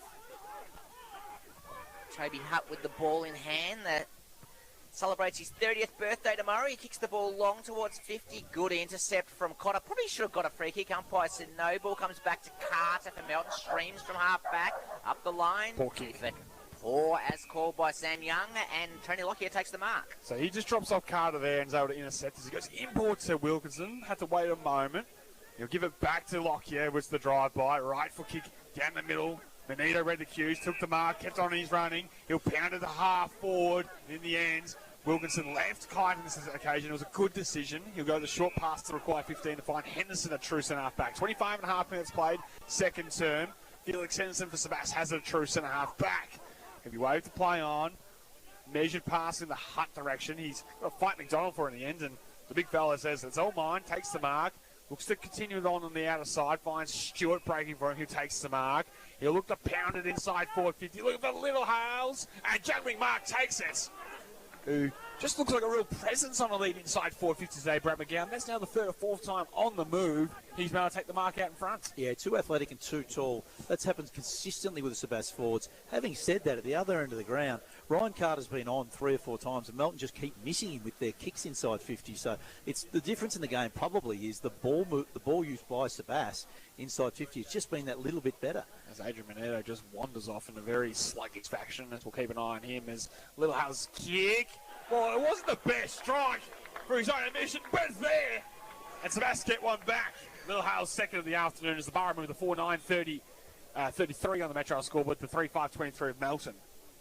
So Little Hale's now going into the ruck. Toby Hutt, the Sebas ruckman, going to full forward. It's great to have that sort of versatility, and that probably has one of the significant components of today with Melton having their number 1 ruck and their number 2 ruck out of the game. Might quickly go down to Sam Treasure. Any update on Adrian Manito, Sam? Nothing I can say yet or assume yet, Roger, but he is looking a bit sore on the bench. Ball thrown up in the middle of the ground. Banbury won the clearance, got grabbed as he ran through, gave it to Cassidy for Sebastopol. Kicks inside 50 in the direction of Toby Hutt. Claimed he was being held. Umpire said play on. The ball spill out the back. And out of bounds in the forward pocket for Sebas. They've had most of play in the last 5 or so minutes, Brad. Yeah, they've been starting to win. Oh, sorry, they're not just starting to win a clearance. They're getting the ball out of the clearances pretty consistently, boys. There hasn't been as many clearances. It's been pretty much an up and back game. So we throw in. The clock has ticked over. Clock has kicked. What was that, Sam? Yeah. Ian's a bit trigger happy over here. That is not the quarter time break. As we'll go once again inside 50. Act off the deck there by Cassidy as the siren does sound now. As we'll get halftime signalled here at the Marty Busch Reserve on the Metro scoreboard. The Borough moved the 4-9-33 to Melton's 3-5-23. With a couple of goals, Cooper Little Hales, singles to James McDonald and Ash Minari for Sebas, whilst Braden Kite has 2 for Melton, 1 to Geordie Kite. So 2 to the Kite brothers. Melton 3 goals in that term to Sebastopol's 3 goals. In a quarter, Sebas marginally win by 2 points, but maybe some injury concerns for Melton on the bench is what we'll be looking at as we emerge from the halftime break. And Sam Treasure right on that. As he's down boundary side with their coach, Troy Scoble. Yes, Troy Scoble's been good enough to join us here quickly at halftime. Troy, how do you sum up that first half? I know you mentioned at quarter time, just not quite taking, you're happy for your opportunities, but not quite converting. Yeah, I agree. I think Sebastopol's playing at a really good intensity as well. They've probably controlled most of the game. I think we've probably been lucky they've kicked a little bit poorly. I think we've just been we lost a bit of composure going forward. But yeah, it's been a bit tough for us. We don't have a bench anymore, so we're just trying to manage the group as we go now for the rest of the game. But we've generated enough opportunities. We just, probably lack a little bit of composure in front of the ball. And then when we have won it behind the ball, we've probably blasted a little bit, which feeds their intercept game, that's all. Yeah, I just wanted to quickly ask as well, Adrian Manito, Lockie Phillips, have you got an update with their status? Yeah, obviously you come into these games ultra cautionary, and Lockie Phil's, we don't know whether he strained a calf, hurt his calf as well. Jack Walker, the same. And I believe Adrian got a really bad corky on the hip. He hates coming off the ground, no Adrian, so we brought him off the ground. But it'll be ultra conservative second half for those boys. Best of luck. Thanks for joining us quickly. Thank you very much, man. That's Sam the big Fisher. news, isn't it? Yeah, 3 potentially down on the bench for Melton to finish off the second half there. If you just join us, Phillips with looks like a calf, looks like a corky at the quad from the strap in there, and Jack Walker and Manito with a corky maybe on the hip, and being the final round of the home and away season with finals next week for Melton. Ultra conservative makes sense going into next week. Absolutely. Here at the Marty Busch Recreation Reserve, we're going to take a break. Thanks, and then once you call it D2E Gym, you'll listen to 3BA Footy's Home Ground. Regional Australia's biggest music festival returns home to Victoria Park, Ballarat. Saturday, November 7, with a killer lineup of all Oz music. The Red Hot Summer Tour presents Australian Crawl. Boys light up, then boys light up.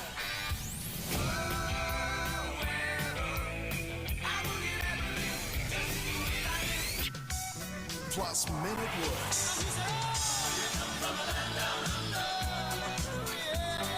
And special guests, Birds of Tokyo, Vicar and Linda, Eskimo Joe, Boom Crash Opera, and Ella Hooper.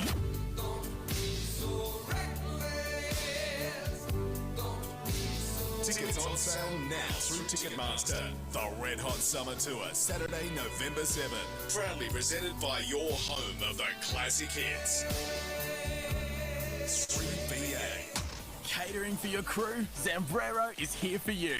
Zambrero offers catering to suit any size event. Pick up in restaurant or ask about delivery. To find out more, head to zambrero.com.au/catering. Zambrero, it's feel good Max. You would if you could live a life like me, with rivers, trees, and sweet warm breeze, and Woodstock from Kentucky. Live the wood life with Woodstock Bourbon and Cola. 18 plus, drink responsibly. Something big is happening. Harvey Norman Ballarat is expanding and renovating, and to celebrate, we're bringing you huge deals store-wide.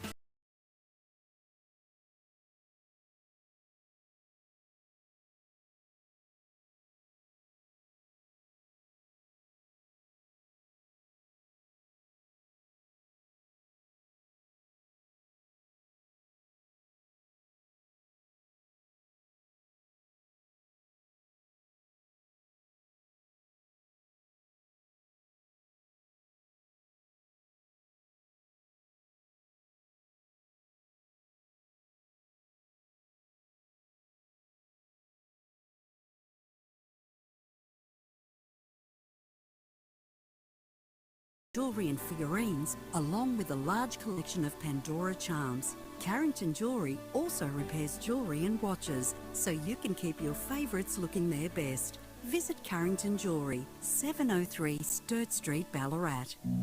Audio. It's more powerful than you think. What you hear can take you far from here. Can move you to dance, to run, to tears. It's all in your ears.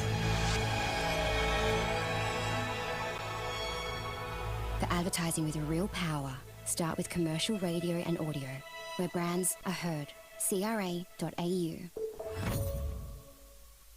It's arrived. Meet the all-new BMW iX3, the first of BMW's revolutionary new class electric vehicles, right here in Ballarat. With breathtaking design, intelligent technology, ultra-fast charging, and up to 805 kilometres of WLTP driving range. It's built for every journey.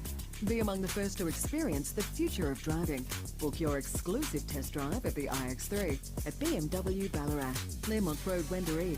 LNCT 10285. There's something special waiting for you at the Maryborough Golf and Bowls Club. Proudly recognised as one of North Central Victoria's leading destinations for golf, bowls and hospitality. Maryborough Golf and Bowls Club is where you'll find excellence on the green and genuine connection off it. Enjoy beautifully maintained golf and bowls facilities, delicious meals in Fairways Bar and Bistro, and warm, friendly service. You're always welcome at the Maryborough Golf and Bowls Club. Maryborough Golf and Bowls Club. Play, dine, belong. Ballarat's 3BA, covering the McDonald's Ballarat Football Netball League. Live. Henderson, now to Cassidy, rolls the eyes, and, well, in the end, the composure shown there to find McDonald inside 50 unopposed. He'll come in the right foot kick, and the umpire doesn't move an inch. Go ball comes to ground to Geordie Kite from about 40 metres on the boundary. He couldn't from there, could he? He has! Geordie Kite kept Melton's first goal of the afternoon. Welcome back to 3BA Footy Zone Ground, thanks to D2E Gym. From Delacote to Wendouree, you're never too far from a D2E, and that well-called goal by you, Roger Legrand. He has a knack for those, doesn't he? Like, you kind of think he couldn't from there, and he just does every time. 102 goals now in senior footy for Geordie Kite from 117 games. A wonderful goal there, no exception. But it's Melton that trail with some wounded bodies going into the second half there. And I mentioned your thoughts, Brad McGowan, with no Phillips. Looks like there'll be no more Manito, and looks like there'll be no more Jack Walker for the remainder of the afternoon. Talking to Troy Scow half time, make this uphill battle a little bit harder now for Melton. So do we have 3 or 4 on the bench? 4. We have 4. He only mentioned 3 though, but he did say they had no bench, so I'm not sure who the 4th one is. Right. There wasn't anyone walking from the bench though. I only counted 3 from the bench, so whether someone had gone off earlier, you might have to check in on Sam Treasure. Our man Sam Treasure's going to be all over that when we get back to him in a moment's time. He'll be finding out the minute details of what's going on that Melton bench. I'll tell you that. So, like, we've heard Troy Scoble say, well, he's being cautious with those 3, maybe 4 players. Yep. And that makes sense. But what is a worry is that then the other 18 players have to stay on the field. That's right. And including your ruck. Yeah. And so that just means that although you're being conservative with those 4 players, you're not being conservative with the other players that are out on the field. And so that's going to limit what he can talk about in here at the halftime break, because he can't necessarily get fired up into the boys and make them try and run harder and things like that, because they're not going to have the rotation. So it'll be interesting to see what they try and do. We already know that they're going to finish 6th, and so how does he get his way through the rest of this game? Because he would have one eye on next week now. Yes, he certainly can still win this game, but he does need to be thinking about how do I prepare my boys for the first final, because he's out of rotations. He can't manage them. He's going to have to rotate players forward, and some pretty handy outs too, particularly with Walker and Manito in that run. I mean, Manito was very prominent, particularly in that first quarter off half back. Yep. And it means they've got to change their forward structure as well. Like Harris Hanley, I think they'll work in some managed minutes into him. Obviously, we're overseas for about a month. Played full forward last week, started forward this afternoon. He's had to go back. So, you try to work in, you don't want to overwork, as we said, some of these guys that you'll be able to get back at the back end of the season, whether it be Ryan Carter, Harrison Hanley, etc., with their minutes. Because that's the other thing as well. Like, their workloads might be slightly underdone, and would hate them to have something then serious happen to them because of that in this final round action. So I guess it's the risk versus reward factor when you carry these guys in the back half of the season. It's time to go around the ground. Thanks to Go Vita, your local health store. Our man, Roger Legrand, he's been keeping a close eye on all the games across the competition. I certainly have. So 26, nearly 27-minute mark of the second quarter. Darley 3-2-20. North Ballarat 3-8-26. So Darley performing against expectation there. We kind of thought with Hind out they might have struggled a little bit, but they're certainly well and truly in that game at Darley Park. In other games this afternoon, Bacchus Marsh, and the Melton will have one eye on this, although I think they're sitting pretty comfortable at the moment. 10-10-70 Bacchus Marsh, Lakers 3-5-23. Joel Freeman with 5 goals for the Marsh, Jake Owens with 3 goals, Sam Young. You'll love that for your watch on the goal kickers. Certainly. Down at Clark Oval, so at the 28-minute mark of the second quarter, Sunbury 6-5-41, Ballarat 4-2-26. Ballarat only kicked 1 goal in the first quarter, but they've bitten back quite nicely now, so it's still... How many goals for of course, Biggie Newen? He was leading the locker by 3. He has 2 so far. He's got the same as Braden Kite, so he still has a 3-goal lead going into the second half. Up at City Oval this afternoon, Redan leading East Point. They're 5-7-37, Redan finishing the year strongly, leading East Point 3 goals, 5-23. So I've been impressed with the Redan this year, just in terms of the youth of their list, and they're one to keep an eye on over the pre-season. You've got some scores from the Central Highlands, do you, Youngie? Yes, of course. Those games are well and truly underway. In the qualifying final, it's Gordon 3-2-20 over Bungaree 1-4-10. And in the elimination final, it's Skipton 4-5-29 over Newlands 1-5-11 in the early stages of those ones. And Brad McGowan, you've been looking, of course, at the AFL, and our man Sam Treasure, he really wants to get a score update from Marvel. Well, you wouldn't have known this would have happened 2 months ago, because Carlton are currently leading Fremantle by 80 points to 64. Wow. At the start of the last quarter, and Frankie Evans has kicked 4 goals. All right, so I don't know how either of those things happened, but they have happened. And if that stands, that means it'll be a Carlton-Collingwood wildcard round, boys. Well, so the AFL will love that. Yeah, I'm going to love that as well. Look out. In the cricket this afternoon, if you haven't already heard, Bangladesh skittled for 64. Mitch Stark taking 6 wickets. And Australia in reply are 3 for 59. Smith on 14, Cameron Green on 2. Marnus Labuschagne bowled behind his legs by a medium pacer. Just 4. Yeah, well, I've decided. There's got to be some question marks over Marnus. I'm calling it the Mackay test, the Marnus Labuschagne testimonial today, because I think it's the last time we'll see him for a while in test colours. So Loose change. I think it's time for a change. There's been a lot of call with the age profile with the test team. Made the one change going to this one where you replace a 30-year-old with a 30-year-old, which isn't really what I guess the pundits wanted. I mean, do you know what I want to see, Youngie? Yeah, go ahead. Campbell Callaway. Get another Victorian in the... He's not a Gippsland boy, is he, Sammy? You love pushing up the Gippslanders. No. Oliver Peake. Aussie Analyst will be soon, though. He's a Gippsland Jason boy. Sanger.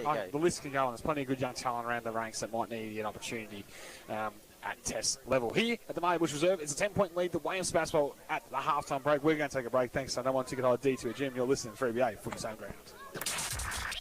Here at 3BA, we're all about local and our community. You can find out what events are coming up by clicking on local at 3ba.com.au. You can even submit details of an event you may be holding on our webpage as well. The Community Switch, thanks to Real Estate Home Loans, making mortgages and home loans easier for over 25 years. On your live and local station, 3BA. Catering for your crew? Zambrero is here for you.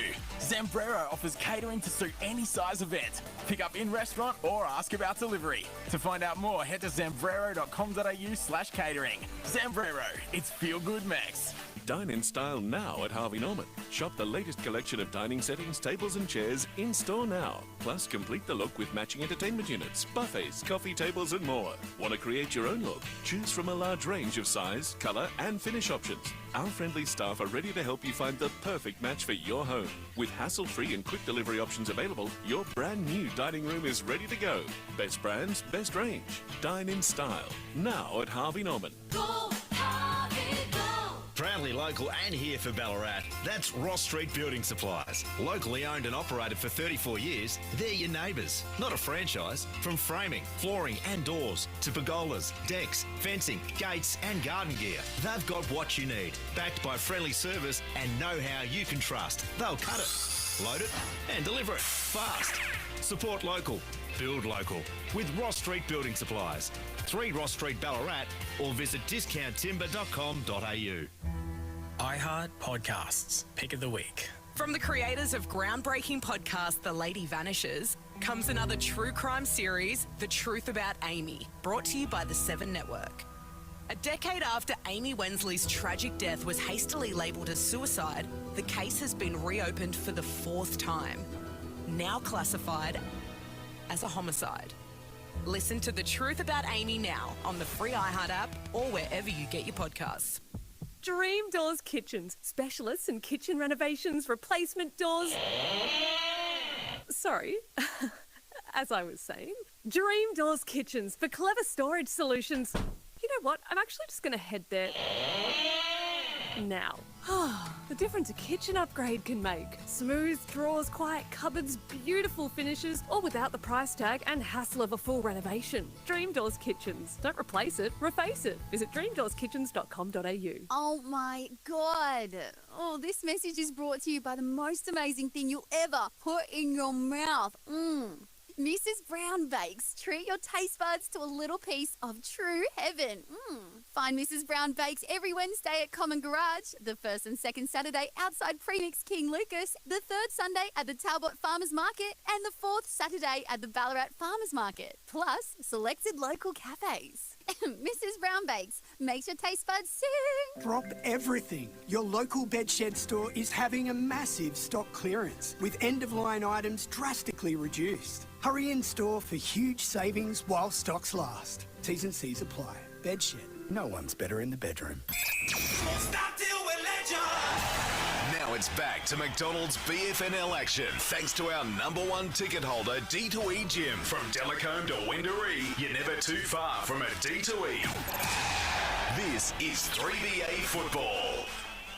Welcome back to the 3BA Footy Zone Ground. Thanks to D2E Gym. From Delacombe to Wendouree, you're never too far from the D2E. As the halftime score reads, Sebastopol 4 goals 9-33 on the Metro scoreboard to Melton's 3 goals 5-23. If you're just joining us, the Blight's potentially down to no rotations with 3 that we know of that are injured in our man. In of course, Lockie Phillips looks like a bit of an issue with his calf. Heavy strap in Jack Walker's quad suggests a knock there, and a corky there to Adrian Manito has made him look very sick and sorry for the majority of the opening half, and he checked out late in that term, and from what Troy Scola indicated, will take no further part going into the second half. So we might cross down to our man Sam Treasure, who's been keeping a close eye on the netball, but also can update us further on those injuries. Yeah, I went over to the netball, Youngie. It was 52-19 in Sebastopol's favour over there, so that hasn't gone.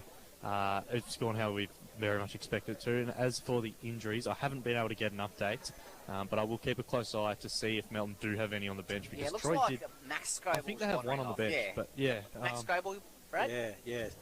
So they will have a rotation. Yeah, so I think the 3 that Troy mentioned at half-time are the only 3. I don't think there's another one.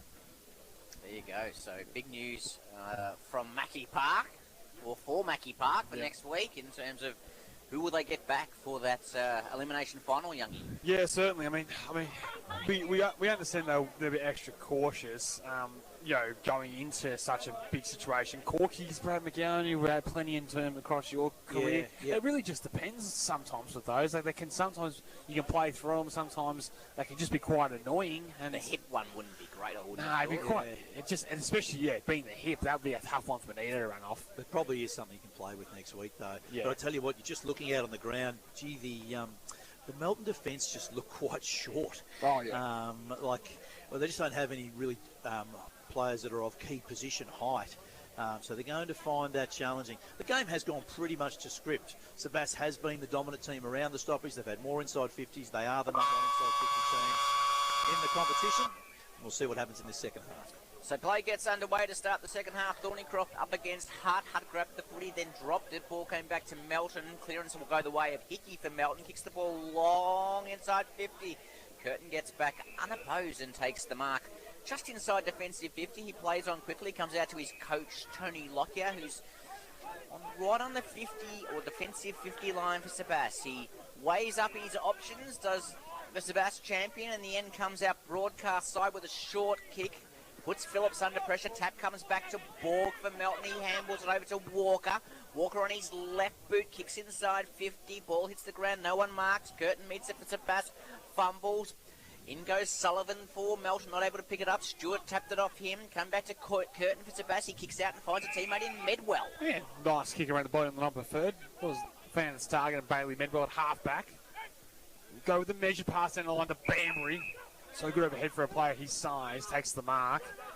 As Sebas uncharacteristically just hold things up slowly and now pound one down the line.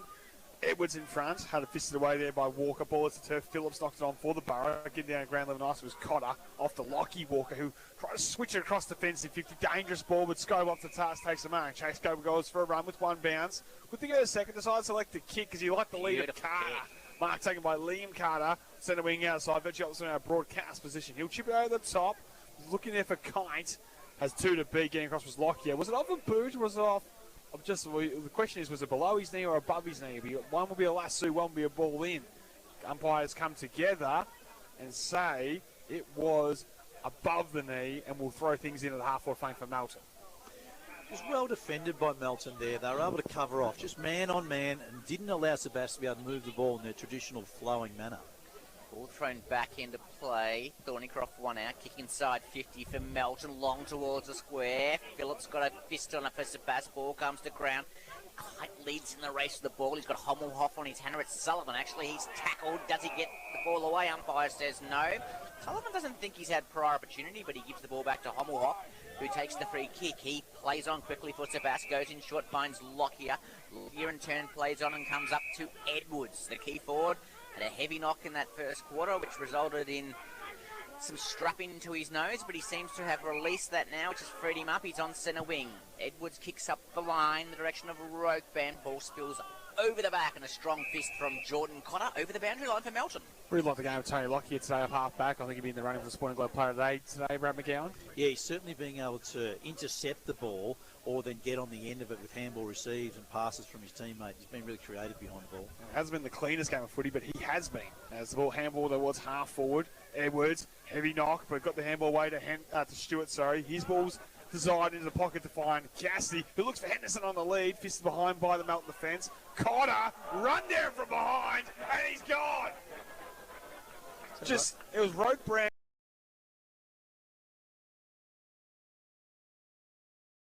That in my highlights reel, been run down by Lockie Ropebrand in the Sebastopol forward line, Brad McGowan. Well, Ropebrand's in the team for his defensive effort and his pressure and his tagging. So, as you said, the defensive forward, he was always going to come at you. He's not elite speed-wise, but his intent is there. And watch the boys get around him here if he kicks this all goal. 17 will come from everywhere. I reckon Youngie's got him over 10. Ropebrand from 25. Hits the post. Played fullback for a couple of years out in the country. Comes in as a forward for Sebas and can't put through to the sticks as Melton quickly exit on the outer side with a long kick. It's going to come an interesting mark taken by O'Shea. Sebas led by 11 points on the Metro scoreboard. He's 70 from goal. He kicks to the hot spot, looking for Hutz. Well, we had stolen from him his teammate in Edwards. I thought Hutt had first hands. Umpire said no. But they're saying Edwards had first hands and last hands, so Mark paid the job. Big, strong man in the pack there, wasn't he? And just able to take that mark. Looking for 50 in the protected area is the Melton players walking through. That would have been 50 in the AFL. So Joel Edwards, he hasn't kicked a major this afternoon. He had 3 shots, probably in the first 5 minutes of the game. None of them even got close. This one is straight in front, though. He'll kick from 40 metres. The Sebas key forward, he's made such a difference to their structure this year, coming across from St Joseph's. Comes in now from 40 metres out.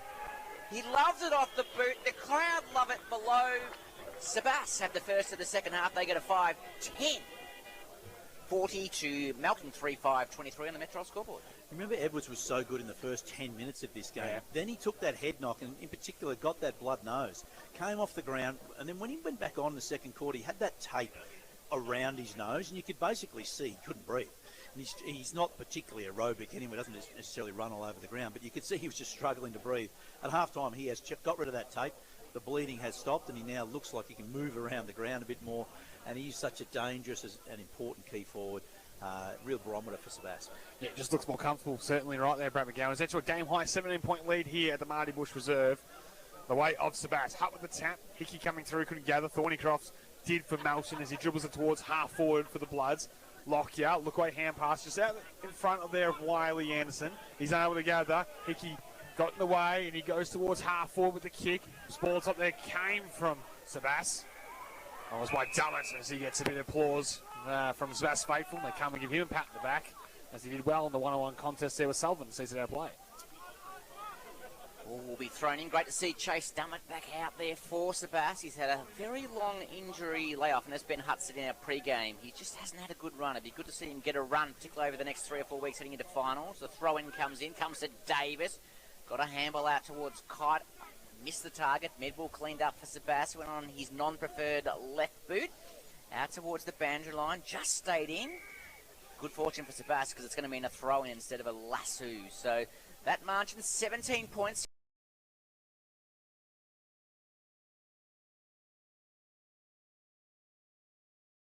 The ball's thrown back into play. It's a shallow one. Umpire's going to ask the young boundary umpire to do that again. Both teams even numbers ahead and behind, so no spare players. Evenly matched across the ground right now, one-on-one. Carter against Hutt will do the battle. Just the attacking side centre wing for Melton. You really feel need to get the next one with their lack of rotations. Henderson for Sebas will get the clearance. Dinky left foot kick to half forward. It's a bouncing ball. Cotter getting back, tries to leave the shepherd there for Batty to come through. Walker goes across the fence. Scola had to wait, was able to complete the mark. Gives the drive-by hand pass off there to Riley Walker. Right foot kick to centre wings to the leading target, Thornycroft. Mark on his chest. You go back to Riley Walker, continue to run on. Measured right foot kicks in the direction there of Carter. Good spoil by Wilkinson. Lockyer slipped as he went to ground for Sebastopol, but got it back to Wilkinson. Now to Medwell. He also slipped over. We've got the Phillips. Now to Anderson. Draws it over top there to Little House. Off to Lockyer. Running in full force. Takes a bounce. Looks to pound one towards full forward. Towards McDonald. It'll bounce at the back. Getting across from Melton's defence there is Button.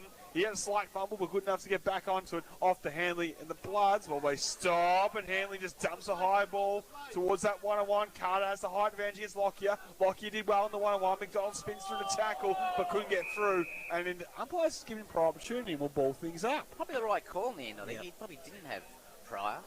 Some nervous moments, Brad McGowan for Melton there. They were able to clean up. Ball thrown in the air. Medwell has had his fair share of this afternoon. Not able to get an effective kick. Came back to Batty, who slipped at the crucial moment. It's going to be holding the ball, and it's going to go the way of Wiley Anderson. Kick will come from right on 50. He's on the coach's box side of the ground. Is Wiley Anderson, the youngster. Goes in short, looking for Mason. Had one grab at it. Ball comes to ground. Riley Walker gets it over to Hickey for Melton. Goes around Little House and goes up the beautiful kick out into the wing and finds Kite. Kite comes inboard through the middle of the ground, in between two players, which allowed Medwall to come through for Sebas. He handballed over to Cassidy, back to Medwall. His handball missed the target. Some sloppy play from both sides, and the kick from Melton comes out to the wing. Got some time on their hands now to Melton. Kite kicks forward, great spoil. And as Sam Young said earlier, Tony Lockyer's got to be considered for the Sporting Globe Player of the Day, Brett McGowan. His ability to read the play then was brilliant. He was across the other side of the ground. He just kept moving across with the ball. Saw where Melton were going to try and enter 50 and was just able to come over, leave his man, come over and help out and get that spoil. He has been very, very good as that intercepting defender. Carter wins it down. Picked pocket there was Hommelhoff. He'll go for a run at half-back with a bounce as he accessed the corridor with the hand pass off to Mason. Back to Hommelhoff. Ball comes from his blind side. The racehorse couldn't catch him, though, and the ball was away to Anderson. He kicks smothered nicely by Melton. Anderson back on. He's caught the tackle. He's gone. The Bloods take the advantage. Ball, hand pass, off there to Sullivan. Right foot kick will go inside 50 for Melton. The mark is taken there by, looks like it might be Geordie Kite right in the right foot pocket. But turnover in the corridor. Fruitful result here for Melton. Shot on goal will be coming out. Tight angle to work with. He kicked one stunner on the run to Geordie Kite. This one right in the sunshine. He'll line up for goal 45 metres out on the boundary. Going to go back with a very deliberate set shot, drop punt approach. Will have to strike it cleanly. And for against the trend, needs to convert. The rifle kick's on its way. Going to fall right on the line, and Lil Hale's doing what a good ruckman should do, is getting on the line, Brad McGowan fisting it through for a minor score. Yeah, but again, I've been really impressed with Melton's ability to just go one-on-one and not allow Sebas to move the ball as directly through the middle as they want. Sebas is still trying to take it on, but Melton are causing turnovers and getting shots on goal from it. That's how you beat Sebas. You've got to cover off well, and they've done it. Lockyer plays on from fullback. That margin 16 points in favour of Sebas at the 11-minute mark of the second quarter. The fist came forward straight back into the arms of Melton player in green shields. He wasn't able to go anywhere. Strong tackle laid by Banbury, and it's going to be a ball up in the centre square here at Marty Busch. The sun out. What's been an otherwise kind of wet day. Hutt won the hit out. Came back to Rokebrand to Cassidy. He's got some pressure. Hit back towards Rokebrand, who fell over, which allowed Borg to come through from Melton. Gave it off to a teammate in Burke West. He kicked long into the forward line, and the mark taken by Geordie Cott. He played on. He was going to go back, and then he was in two minds. He ended up giving it to Sullivan. Gave the don't argue, but it's pinned for hold the ball. Great work from the youngster in Wiley Anderson. Sebastian get the free kick. And for a young player, he tackles ferociously, Wiley Anderson. That's the second time in this term he's won a free kick for holding the ball. And yeah, Kite marks, and he wanted to go immediately. He took a step off his mark. Umpire rightly said play on, then put it into a bind to Sullivan, who ran into the wall. Anderson with a good tackle. Just the position Kite keeps marking the ball in, way over in that back pocket. It's very hard to kick goals from there, so he realises he's out of range. Anderson will go short with the pass to find Banbury halfback. He just continues to accumulate. Right foot kick down the line's an absolute beauty, and again presenting strongly his Little Hales, who marks on his chest. He plays on as they look corridor bounders like the Borough like to do McDonald. I think it's Borg. Well played by Borg. Just used the body nicely and took a chest mark as he would retreat with the kick.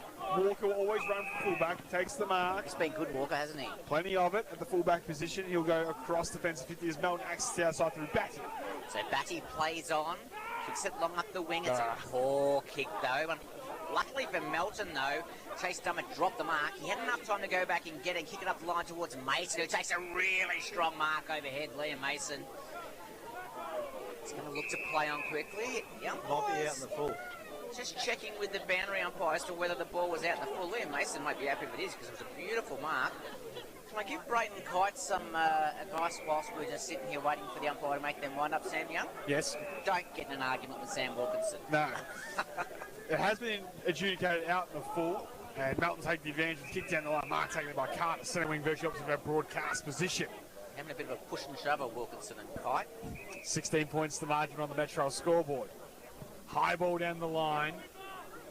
The Carter brothers try to link up Ryan. Fine from that, couldn't take the mark. Ground level hand pass by Melton was left a bit to be desired. Could take it by the big fella Thornycroft there to just throw his weight around and throw a bit of mongrel into the contest as they lock things up at half forward. 3-6-24 trails, 5-10-40 the way of Sebas, thanks to Metro. Midway through the third term, hand pass from the Borough was an underground one in the Anderson direction. He fights on against the Melton defence. Bedwell breaks up the retreating hand pass. The ball goes out of bounds. Just feel like Melton are working their way back into this game. Hasn't necessarily happened on the scoreboard, but in terms of field position and pressure and effort, Melton seem to be on top right now. They need to get some reward for effort on the scoreboard. So ball thrown back into play. Carter with a strong fist. It went so far it's gone inside Melton's forward 50. In return, Sebastian thumped it back in his direction. Ball comes through. Max Scoble comes streaming through. Melton kicks long towards full forward. It'll be a one-on-one. Good spoil from behind from Melton. Ball heads towards the boundary line. Melton claiming an insufficient intent free kick as that kind of push and shove between the Wilkinson boys and Braden Cott continues. The umpire says, no boys, get on with it. I'm going to throw the ball in. So the throw-in will take place around 40 metres from the Melton goal. They desperately need one here. They trail by 16 points in the 14-minute mark of the third quarter. Thornycroft one out. Ball went to ground. Curtin went to ground. Kite went in as did the Borg, and it's going to be another ball up. This time around 25 metres from the Melton goal. So inside 50 for the Bloods, as you said. You just feel like they need the next one here. The next one's probably tallying in the spectrum of this match. Thornycroft in the ruck, beaten to it by Little Hales. Ball live. Hummelhoff got across to Dummett. Kick up the outside of the boot, won't clear D50. Borg, the elusive one, retreats with the hand pass. Walker just front lines the footy, ran into a wall. Tackle there by Banbury. And we'll go ball up 55 metres now from goal as it just exited D50 for Sebas. On the broadcast side, in beautiful sunshine here at the Marty Busch Reserve. Carter reaching out top, off there to Greenshield. High ball towards full forward. Tough one to mark. Lockyer come from 3 deep. And a 35-minute spoil will clear defensive 50. It might come back with interest. Batty overran it. Mason did well on the second attempt. He got the handball away to Phillips. His handball was too tall for Hummelhoff. And Melton go the other way now with Kite. Off there to Hickey. And the Bloods get it a half forward. Right foot kick towards full forward. Looking for the marker back with Greenshields. Dummerston underneath it. Did well. And got off to his coach in Lockyer. He'll look for the 1-2 with Cassidy. And the coach will go fullback for Sebas. Comes streaming down the middle of the ground, does Lockyer in the direction of Edwards. Good spoil from behind from Hanley. Batty leads in the race for the ball, but the boundary line will beat him. Will be a throw in. It's gone up a notch, Brad McGowan. It has, but Melton can't get past Tony Lockyer at the moment. He's everywhere. He's either spoiling it, he's marking it, he's handballing it off and getting it back. He's been so instrumental at half-back, the Sebas coach. Contender for the Sporting Globe player of the day is Tony Lockyer as the boundary umpire throws the ball in. Carter one out. Roved by Sullivan. Tap back from Burke-West. Hurry kick went forward and Luxor Fortune Greenshields found the ball on his chest with a mark. He's about 60 metres from goal. He kicks inside 50. Lockyer getting across again for the big spoil, and guess what? He got to it and tapped it out of play about 30 metres from goal. So when there's a flyer on top of the game so much like this in Tony Lockyer, what can you do as a Melton forward, Brad McGowan, to stop him getting access to the ball at the highest point? Well, yeah, the thing is, Tony's not worried about his man at the moment. He's just leaving his man every single time. So you could put someone who will draw the footy on Tony to try and keep him at home and then try and go through that player. But it's really hard because Tony's just choosing who he thinks is the least likely to get the ball and just impacting every time. Dummett will get the clearance from D50, but it'll bounce on its point and out of bounds. So it'll be a lasso free kick the way of Melton, who have had territory for the last 7 or 8 minutes here. Can they get some reward on the scoreboard? Called the play on will be Button. He'll pound a high one inside 50. Thornycroft the target, getting across there with Littlehales. And in fact, the umpire on the spot says it's out on the full was the kick. And we have a free kick to Sebas. It was very close to the line, but out in the full says the young boundary umpire on the spot. Free kick to former Henderson Milton, Lachlan Cassidy. So Cassidy with ball in hand, just quickly around the grounds for Go Vita. Carlton 42-point leaders over Fremantle with 3 minutes to play. So Carlton Collingwood next week as Cassidy's kick finds Hart over to Banbury. His handball missed everyone and went straight back to Button, who round 1, round 2. Great play from Mount Button.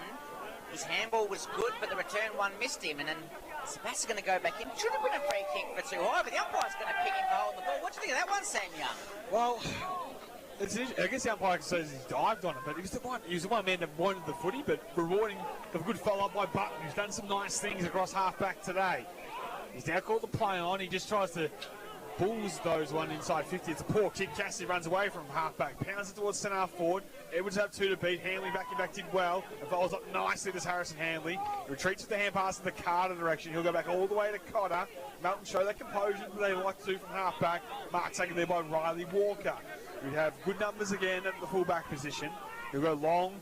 A bit more corridor-bound kick. Greenshields in the lead. Probably should have marked. He didn't. Dummett with a mop up for Sebastopol to Cassidy. Burrow looks to go the other way. McDonald back to Dummett. He spits it wide. Finds way to Henderson. Henderson holds it up. Left foot kick towards half forward. Edwards slipped over. Pushes it out the back. He couldn't believe he's like Joel Edwards. And he pins the ears back and goes bang. He knew it was through for the second he kicked it too. The last few times his opponent has worked to the front space on him. And he was trying there to work his way to the back space. As you said, it fortuitously happened where he basically slipped and fell into the back space. The ball slipped over the back and he was able to get the ball. It was really well done by Sebas over the last 5 minutes. Just keep working the ball out of the defensive area. Tony Lockyer in particular was great, and I was really interested to see his constant running patterns. Tony doesn't just, like he's playing half-back, he doesn't just stay in back 50, he then runs to create options. It pulls opposition forwards out and creates space for his teammates.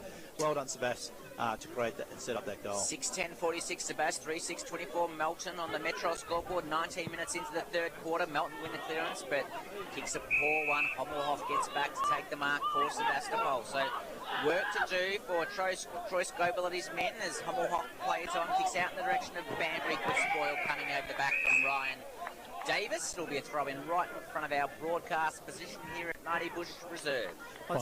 Sorry, go, mate. I was just going to quickly say, Brad, final scores of the netball 74-24, so Sebas finished their regular season with 10 wins. Well done to the Borough girls as the boundary umpire throws the ball back into play. Hutton grabbed it out of the ruck, handball towards Medwell, intercepted by Greenshields for Melton. He went to ground and the umpire said, it was going nowhere, I'll throw the ball up. He's had a good term here, Chase Dummett. His first game back in senior footy since 2024, playing a different role across the half-back line. He's done a couple of nice things that might have caught the eye of the coach's box. Greenshields with the tap in that direction. Dummett leaves it this occasion for Banbury. Spins on a dime. Right foot kick is down the line in the Minari direction, which Strength got rid of Button, just couldn't complete the mark. Button will win the day. Gets the handball way off to Hickey. He's handball over the top towards the Silver Fox in Davis, or foot candy of his own. Left foot one is a high to half forward. Hommelhoff is called into it by the Sebastian fence and wheels around his on-preferred left. And a bit lackadaisical, turns it over to Kite. That's Geordie who goes to 5-15 to Brayton. Kite directly in front of a mark and shoot for goal. Ouch. Well, what I found so interesting is every time Melton go inside 50, they kick it in the air and it goes to their small forwards every time. They've got the 2 Carter boys down there, but they can't seem to kick it to them. But it was Sebas that was able to kick it to their key forwards this time. And yeah, finally, just a bit of pressure, but that's Sebastian wanting to switch the ball. Melton end up being able to take an intercept mark and get a shot on goal. Well, Melton were unable to find a mark inside 50. They found one through Jed Hommelhoff. Turns it over, Kite directly in front for number 3, and the sharpshooter gets number 53 of the home and away season. Now, where does that put him in the Tony Lockett medal race? Well, Biggie's still on the 2 on the live tally there, reporting out of Clark Oval. So he's 2 behind. Biggie Newen up to his 2 goals at half-time, had him up to a tally of 55. And that means Brayden Kite's now on live tallies on 53. We'll have to keep a close watch on that. That margin now is just 16 points in favour of Sebas. 22 minutes gone in the third quarter for D2E Gyms. From Delacombe to Wendouree, you're never too far from a D2E. Clouds start to come over Marty Busch Reserve. We've had a bit of sunshine in this third quarter after a drizzly kind of start. Throws the ball in the air. Thornycroft wanted out from Melton. Came down to Cassidy. Got it to Henderson for Sebastopol. Streams to the middle of the ground. Goes onto his beautiful left boot. And how's that for a kick? Hits Minari on the chest around 35 metres from goal. Yeah, it's wonderful at a centre bounce to usually ruckmen like to tap the ball to their left, and it's wonderful if you can have a skillful left footer in that position. That's exactly where Henderson was. He took off early, got ahead of the play, got a forward handball, and then a late kick inside 50.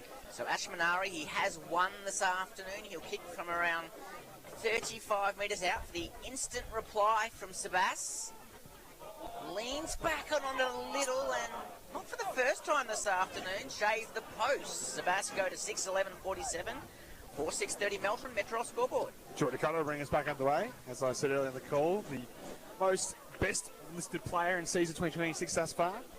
Takes a bounce from fullback as he walks out of the fence and goes with a high ball towards the broadcast side centre wing. Carter able to mark, ball to turf. Was Ryan with the fly. Little soccer was inventive. Curtin just got it forward with his own soccer.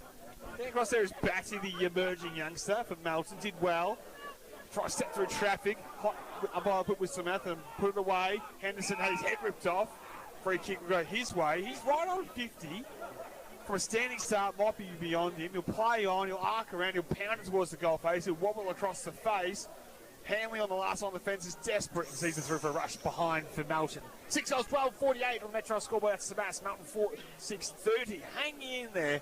They'd love one more before the final three-quarter time siren here, Roger LeGrand. They certainly would, as Riley Walker takes the kick in from full-back and finds Lockie Walker at centre half-back. Gives it back to Riley, who goes in short up the line and finds Ryan Carter. He gives it back to Walker. His kick this time is a 4-1 no, and Sam Wilkinson gets in front, takes the mark with Sebas. He's right on the defensive line of the centre square in front of us here at Marty Busch Reserve. He goes in short, it's a poor kick, but Dummett was up to the task. Beautifully done by Chase Dummett. He got the handball over to Stewart. Handball went over the top in the direction of Fletcher. Good intercept coming from Melton's way. It's Borg. Did he get a handball from that tackle? Yes, he did. Umpire called play on. Cassidy went in to pick it up. Walker went in to pick it up for Melton. Ball came out to Melton in the end. The hurry kick went forward. Lockyer leads in the race for the ball. Ball bounces over his head. It's going to be a foot race again. Ball comes out the way to Kite. He's got his brother down the line. No, it's Davis, actually, who's free. Davis takes a bounce. He comes in towards goal. Handballs over the top to the goal square. Just beats O'Shea, and it was a poor handball. It actually went over the head of Kite and through from behind. Yeah, obviously it's his time again. He does the stuff to handball. But what he probably should have done, Brad McGowan, was just a little kick back to the corridor, because always, O'Shea was running to get on the last line of defence. It was good work by O'Shea to push back to save the goal. Short ball from Lockyer for fullback to that man O'Shea, who's been good today. He's been really good. He's been definitely Sebastopol's best, and in Brad McGowan's calculations for the Sporting Globe Player of the Day, as you wrap him up, that kick across goal is dangerous, but it gets to Lockyer at fullback. Takes the mark, who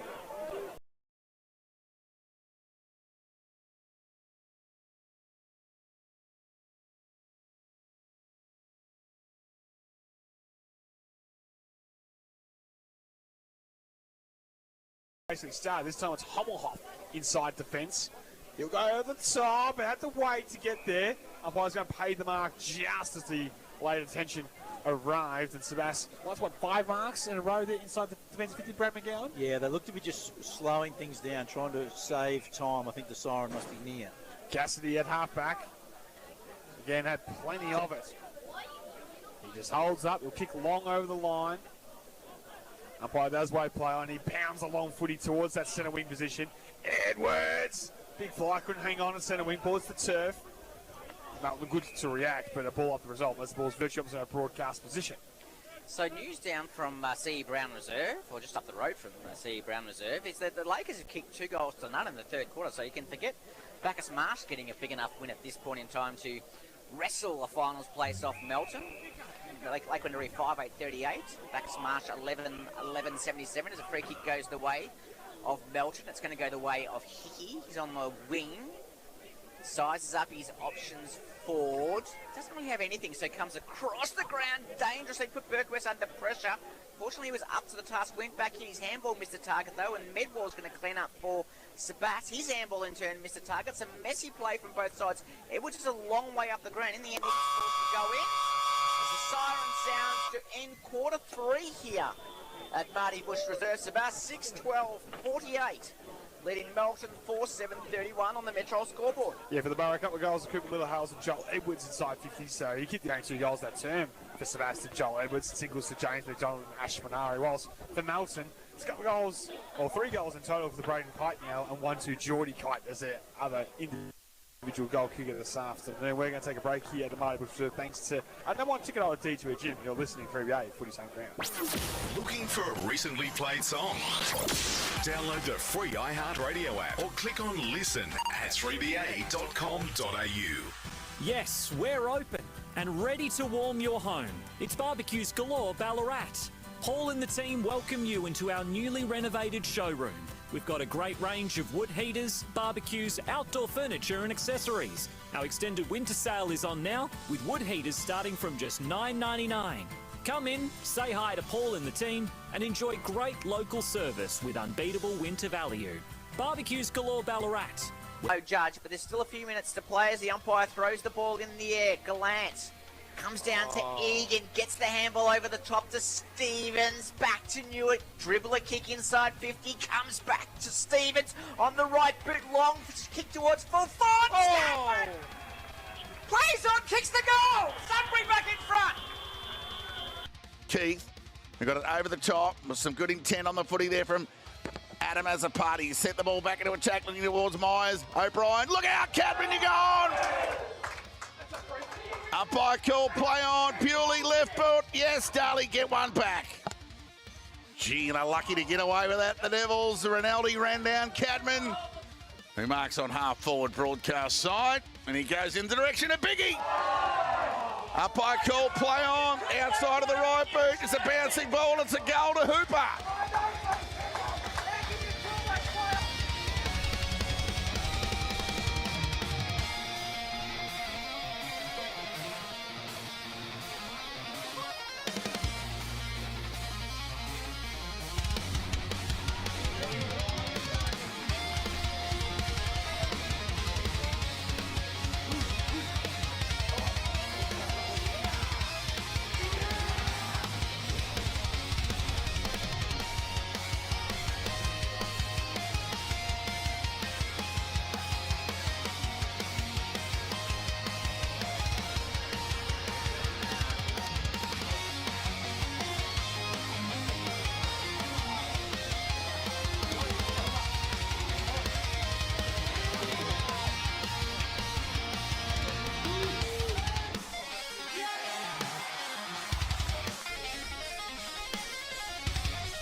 Comfort than ever before, you'll discover carpet, timber, vinyl, tiles, curtains, blinds and more. Same trusted team, same great service, just a bigger, better location. Visit Homestead Carpet Warehouse today at 841 Howard Street. Ballarat's 3BA, covering the McDonald's Ballarat Football Netball League, live. He kicks to the hot spot, looking for Hutz. Well, we had stolen from him, his teammate at Edwards. I thought Hutt had first hands. Umpire said no. But they're saying Edwards had first hands and last hands, so Mark paid the job. Comes in now, 40 metres out. He loves it off the boot. The crowd love it below. Henderson holds it up, left foot kick towards half forward. Edwards slipped over, puts the at the back. He couldn't believe he's hot for Joel Edwards. And he fits the ears, back and goes bang. Yes, welcome back to 3BA Footy's Home Ground. Thanks to D2 Gym from Ballarat to Wendouree. You're never too far from a D2E, which on the Metro scoreboard sees Sebastopol 17-point leaders at the three-quarter time break here in our match between the Borough and the Bloods. In round 18 action of the Borough Footy Netball League, as I go to my man Brad McGowan for his thoughts going to this final term with Sebastopol leading. Yeah, Sebastopol still looked the better side, Youngie, but also just because they've been that little bit more efficient going inside 50. Yes, they've had more inside 50s than the opposition. They're just finding a way to score because of their talent, particularly Edwards up forward. Whereas Melton, they're getting the ball inside 50. They just can't seem to take a mark inside there, particularly from their own players. They've marked the ball, as you said, on the switch when they've caused a turnover from Sebastopol. But Yeah, can you just get the two Carter brothers under the longer balls inside 50 as opposed to kicking to their smalls? That would be the thing. I'd be trying to find a way to change the structure so you can be kicking to a tall as opposed to a small, because they're just losing the ball in the air. And then Tony Lockyer has been just so good for Sebas, coming in as that next player in and intercepting and making it harder to score. Our man Sam Treasure was listening intently to the Sebastopol three-quarter time address. And Sammy T, what do you have to report? Yeah, Lockyer said he just really wants his boys to try and treat this quarter like it's next week, like it's a finals-like atmosphere. He really wants to amp up the pressure even more than what it is. He's very happy with the pressure his boys are outputting. He also said he really wants to try and just maintain possession, pull the easy kicks. He was very brief and short, but very powerful message as always. Thank you much, Sammy Treasure, listening to Tony Lockyer's three-quarter time address. The Borough lead by 17 points on Lockett Watch, if you want to call it that. Braden Kite has 3 goals here. That moves his tally to 53. With Biggie Newen having 2 listed to his name in the match up at Clarko, means that Kite trails by 2 as we go into the final term of this one here. If he gets a couple more goals, could be looking at another Lockett. Play underway to start the last quarter here at Marty Busch Reserve. Hutt won the tap out decisively, went nowhere though because Kite was able to rove. A kick went forward for Melton inside 50. Carter over around the footy. Sam Wilkinson went back in. Did he drop the ball? Umpire said no. O'Shea went back in to clean up. Came back to Jake Wilkinson. Gave it to his coach Lockyer. He's arguably best on ground at this point in time. His kick went up the line, direction of Minari. Good spoil in the end from Walker. Ball spilled out the back. Dragged back in by Minari. Is he going to be pinged for holding the ball? Umpire says no. Ball came free. Comes back to Sullivan for Melton. He goes onto his left boot. Kicks inside 50. One-on-one contest. Curtin dropped the mark. Came over the back to Sam Wilkinson. He goes in short and finds Lockyer. Or does he? Well, he couldn't complete the mark snap back at Lockyer. The outstretched arms. He just tried to fist it forward and had a fresh air. Melton tried desperately to turn over the corridor. They can't. Hutt's hand pass was broken up by Thornycroft. He hacks it for not the required journey. And Lockyer makes amends. And short pass at wide finds Stewart. He's able to go for a run. He'll handball it up to Fletcher. He can go back to him, but he didn't find Stewart with the hand pass. He's good enough eventually to get it across to Stewart, back to Fletcher. He snaps her in the body, almost fortuitously in the lap there. Edwards, ball still alive. McDonald come hard down the way for Sebas. Hickey for Melton. His head ripped up, but good enough to get off there to Kite. Kite with the dumping balls, a high one out to centre wing on the outside. Pommel have to set underneath it, almost at the mark. Carter did well. Off there to Green Shields. Gee, the first one here will be important for Melton. A high ball to full forward. Looking for Kite! And he's got it! The champ's got the mark on the lead. Drake just kicked to advantage out to space. Kite was the only one that could mark it. He's been made to earn it, but he's in kicking range, isn't he, boys? Like probably able to snap this one around the corner. Certainly. So Sam Young has his calculator out and a watch on the Bacchus Marsh Lake Wendouree game as Braden Kite comes in to line up for goal number 4.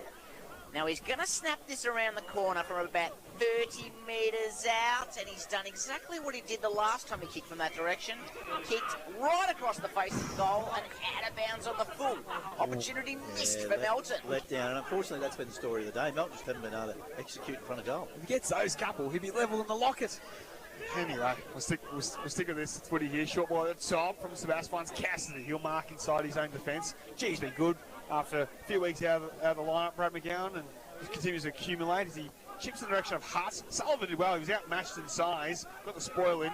Handball in up back towards Toby Hart and Sebastopol. He'll go back to Cassidy, who's left it behind. Burquest coming away from Melton.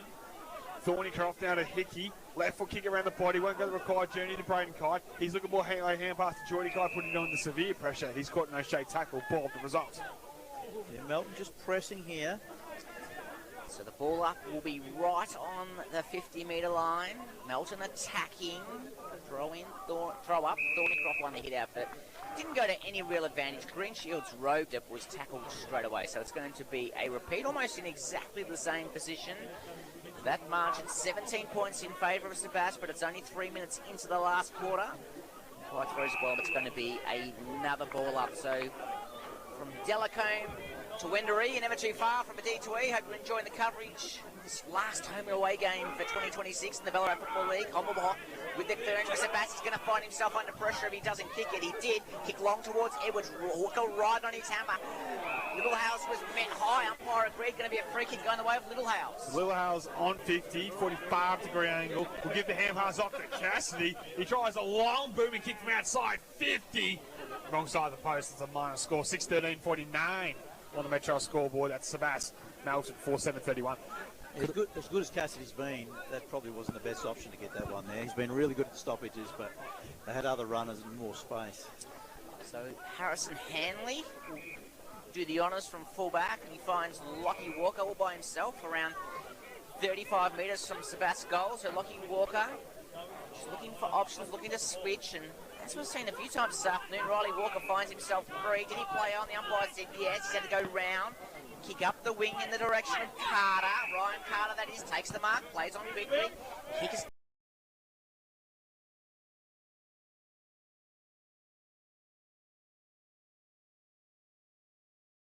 over the bench line, right in front of where Sam Treasure's sitting this afternoon. Yeah, and Sam Wilkinson's just hobbling off in a fair bit of pain for Sebastopol, so that's one to keep an eye on. Of course, he's had a few issues with his knee this year, so we'll keep an eye on that. Yeah, missed 7 or 8 weeks with that knee, and just started to get a few weeks back to back, so one to keep an eye on certainly in this final term is Davis. We get the clearance to that left boot. It'll be a shallow entry inside forward 50. Lockyer gets across first. Sebastopol will have to be clean, has Kite on his hammer. Melton do well to corral him. He just taps it out D50 and hope more than anything. Dummett, good with the hips. Worked his opponent away, got off to Henderson. His handballs to space. Burquest will get across for Melton. His handball was poor out in front of Cotter. He just handballs forward, misses his target. Nobody touched it. Might be a lasso, I reckon. Free kick will go the way of Sebastopol. Centre wing on our side from our broadcast position. Could have been a motivating prank for Troy Scoble to tell his boys at three-quarter time that Bacchus Marsh are beating Lake Wendouree by 300 points. Is that what he did? No, but I'm just wondering, is that a good method? Maybe. Whatever works, I suppose. But they certainly need to do something quickly here if they're to find themselves in front. Melton, they've trailed for most of the day. That margin at the moment is 18 points. The ball to be thrown in on the far wing here at Marty Busch. Carter does the ruck work, won it out, but Cassidy sharked it back to Medwall from outside 50. Long kick towards the goal square. Ball spills over the Melton player's head, comes back to Banbury, and beautifully done. Jack Banbury just took his time, composed, and kicked it on the chest of his teammate in Cooper Littlehouse, who will line up for goal number 3, 15 metres out. Banbury hasn't had his normal influence today, has he? He hasn't been up around the ball quite as much, but that was just so clever, playing that small forward role. Yeah, in the absence of a guy like Adam Forbes, yeah, and just shows that now. Clear footy connection there. Former couple of juniors there, just link up, and Bill Howell's directly in front. Should kick his third, and maybe make it a bridge too far for Melton this one. He comes in, pops it through, no problem. He loved it. He's third of the afternoon. It's about 7 goals, 13, 55 on the Metro scoreboard to Melton's 4-7-31. Yeah, they're just starting to be a bit more effective inside 50 again, Sebas there. Melton had plenty of opportunities, just weren't able to take this to score inside 50, and again Lockyer being involved in the play down there. Sam Wilkinson back in the game as well, which is good signs because he was in agonising pain when he came off, so it must have just been corky. Yeah, it's up as a cat's head. Here's Tony Wilkinson, no issues with that. Just got a little bit of it does look like he's maybe hobbling a little bit. We'll keep an eye on it. Biggie Newen has just gold for Ballarat, so 3 goals clear on the Lockett tally. I think something special from Braden Kite from here, you would feel. And for Melton to be any chance of running home against Sebastopol in this one. Little Hale's last goal kicking to win the tap. Henderson on the fly, couldn't gather. Coming away from it is Hickey. He goes with a streaming handball on top to Sullivan. He'll be wrong-footed, then he fell over. Now he has it wrong. In the end, the tumble worked nicely. He got him back to his left side. He dumps it inside 50, finds Carter. Now, will they pay the man in front or Carter over top? Carter had clear control, and I think common sense has prevailed that he did mark that and not Cal Stewart. He'll line for goal. Good saw Sam Wilkinson, doesn't he? He's got his, just with that knee heavily strapped, he's in some degree of pain, but as you said, Sam Young, he's kind of grimacing, and there's no one tougher than him out there. No. And Liam Carter will line up for goal on a 45-degree angle from 45. This must go between the big sticks for Melton to be any chance. An 8.5-minute mark of the final term. He'll start that long, deliberate approach to the goal face. Liam Carter Right foot kick's on its way. He'll come back with the breeze. He's done it nicely. He pops it through and gives the Bloods some hope. 5-7-37 on the Metro scoreboard. Charles, about 7-13-55 here at the Marty Busch Reserve. And that's what we've wanted. We just wanted a kick to go inside 50 to one of their talls as opposed to their small players. And it was Carter. Go to take a good mark and go back and kick a good goal. It was almost laughable the way Sullivan set it up, though, wasn't it? He tripped himself over, which made one defender run past. He stood up, fell over again, did some sort of forward roll or backward roll or something. That made another player miss, and then he kicked it inside 50. I've never seen a player use a somersault to evade a wicket tackle. It's not a sentence I thought I'd ever use in the commentary box, but I have this afternoon. It worked. Play back underway in the middle of the ground. Littlehouse doing the ruck for Sebastopol. Went down to Henderson. Got a hurry kick out. Medwell's found himself free for Sebastopol. Looks for the leading Edwards and finds him. Beautiful kick from Felix Henderson, and Edwards will line up for goal number 3 from around 40 metres out. It's that Sebastopol midfield front of stoppage game. If it's Banbury doesn't get you, it's Medwell doesn't get you, it's Henderson. They are just so good at finding targets inside 50. Edwards wants to palm it off because Henderson was by himself. He's overcooked it. Henderson again gets his head ripped off going back on the footy. And he'll line up for goal directly in front from 45. My question for you, Brad McGowan, those three, Banbury, Henderson and Medwell, there's 1, 2, 3 all make it this year's team of the year. They've had exceptional years. That's my question without notice. Yeah, they're wonderful players. I definitely have Banbury in the side. He'll probably end up on a wing, I'd imagine. I know he's played a lot of inside. He's been fantastic. Henderson, yeah, you'd love him. Maybe he makes it on the bench. Who's your third one? Bailey Medwell. Oh, Bailey Medwell. I don't. Look, you could definitely have him in there. Has Bailey missed a few this year as well? The opening 3 rounds. So this is game 13 of the season. Yeah, he might miss out. Henderson comes in directly in front and stakes his claim nicely with a goal. 8 goals, 13-61 on the Metro scoreboard. That's Sebastopol, Melton 5-7-37. That was a really interesting one because Edwards had the mark pretty much in the same spot. He's the centre-half forward and one of the leading goal kickers in the competition, so it didn't make sense for me to see him pass the ball back to Henderson, and who marked it back in the same spot again. But maybe it had something to do with the car ride up here, and I need a goal for a tally or something. Well, could be a possibility. Henderson's kick showed us that he's just as capable of kicking goals, isn't he? Wonderful, wonderful left foot kick. Well, he's been getting nearly a goal a game. You know, as a midfielder, which is exceptional output, plus how many he sets up. He's had a wonderful year, first year in the blue and gold for Sebas. So ball thrown up in the middle of the ground. That margin now is 24 points in favour of Sebas, and they stream through the middle of the ground again here. Davis gets back defensively for Melton, is able to probably force a stoppage, although Henderson might have something to say on that. It's tackled strongly. It will be a ball up. So the goal kickers this afternoon for Sebas. Cooper Littlehouse has 3, Edwards has 2, and Henderson, McDonald and Minari all have 1. As the ball thrown in the air, Carter wins the hit out, came out to Max Scoble. On the outside it came to Hickey. He's got some time. Kicks towards 50 again, kicking to a shorter target, which goes against everything that Brad McGowan has said this afternoon, and bouncing, kicking it up with Cotton. It's going to be a ball up. Yeah, well, part of that goes back to the fact that Melton's 2 rucks are out of the team. So that means that Ryan Carter's had to go into the ruck quite a bit, which has taken him out of the forward line. And he's no nonsense for that tap, Ryan Carter, as it goes inside 50. Lockyer just taps it out of bounds. Seen it a couple of times, almost in frustration from Ryan Carter with probably how his afternoon's gone, where he's been in the ruck and he's just gone with the big heave-ho tap. Yeah, trying to get it away from this dominance of our midfield. Hit it forward, possibly trying to get it to his forwards. But that will be better next week if they can get Stewart back into the side. Certainly. As inside 50, Carter again. Well, he took it out of the ruck. Umpire's going to pay a hold. It's going to go against Ryan Carter in the way of Cooper Littlehouse. And he put hands to heads. He could not believe it as that ruck lottery continues this afternoon at the Marty Busch Reserve. The frustration creeping in from a couple of the Melton leaders as Littlehouse takes the kick and finds Dummett. It's been serviceable this afternoon. Happens over to Cassidy, who comes out to Stewart, who's on defensive half back for Sebastopol with a mark. Stewart's kick's dangerous, but Lockyer, contender for the Sporting Globe Player of the Day, is good enough to take the mark. Goes in short, finds Medwell. Gives the 1-2 back to Lockyer. Comes out the wing in the direction of O'Shea. He's another contender for the Sporting Globe of the Player of the Day. He's been the best game I've seen him play. O'Shea kicks a poor one, talked him up, and he dropped it up. But Cassidy's good enough to go back in and get it. Gave it to Medwell onto Lockyer. Lockyer's kicking inside 50 in the direction of Toby Hunt. Good spoil from Walker. Ball went to ground. McDonald's there. Was he held without it? Umpire said no, it was Fletcher. Play on. It's going to be a ball up around 15 metres from the Borough goal.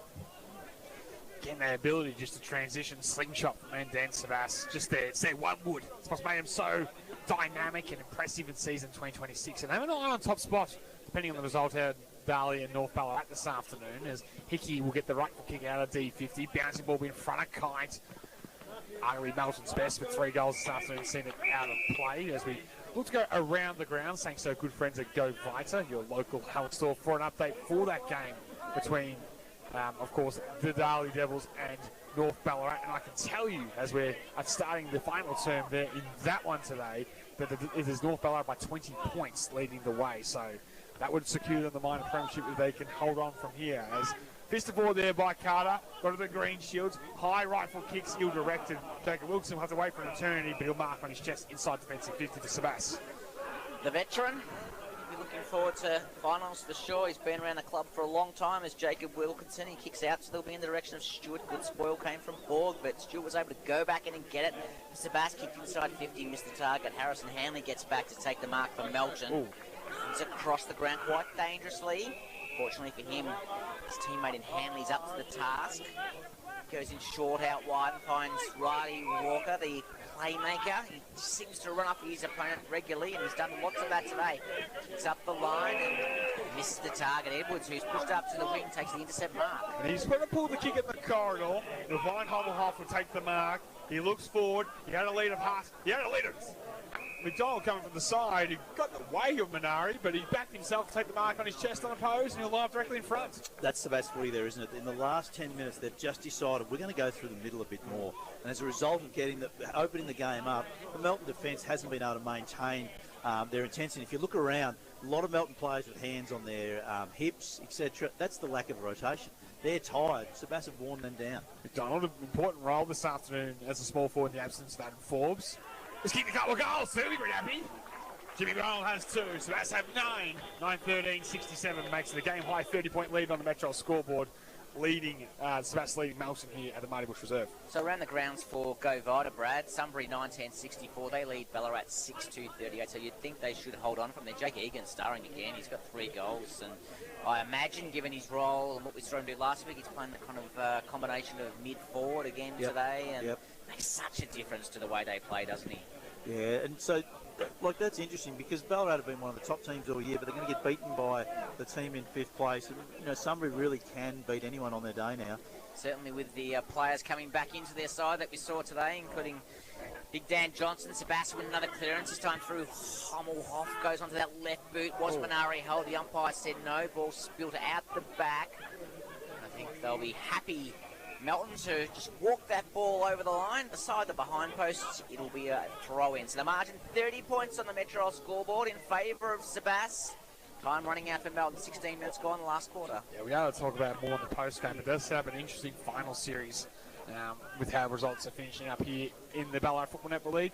Edwards wins it down. Hickey at full-back will get the clearance. He goes for a little loping run. Right foot kick out towards the broadcast side. Carter with 1 Duke. Almost took the mark.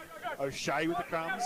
Off to Lockyer. Maybe 2 men fighting for the spoiling goal player today. And a rare mistake from Tony Lockyer on the non-preferred left boot. He's sent it out on the full. Free kick to Melton. Free kick to Ryan Carter. And he retreats back to Riley Walker at full-back for Melton. Wouldn't mind seeing Riley Walker's numbers today. I reckon he's had a lot of it.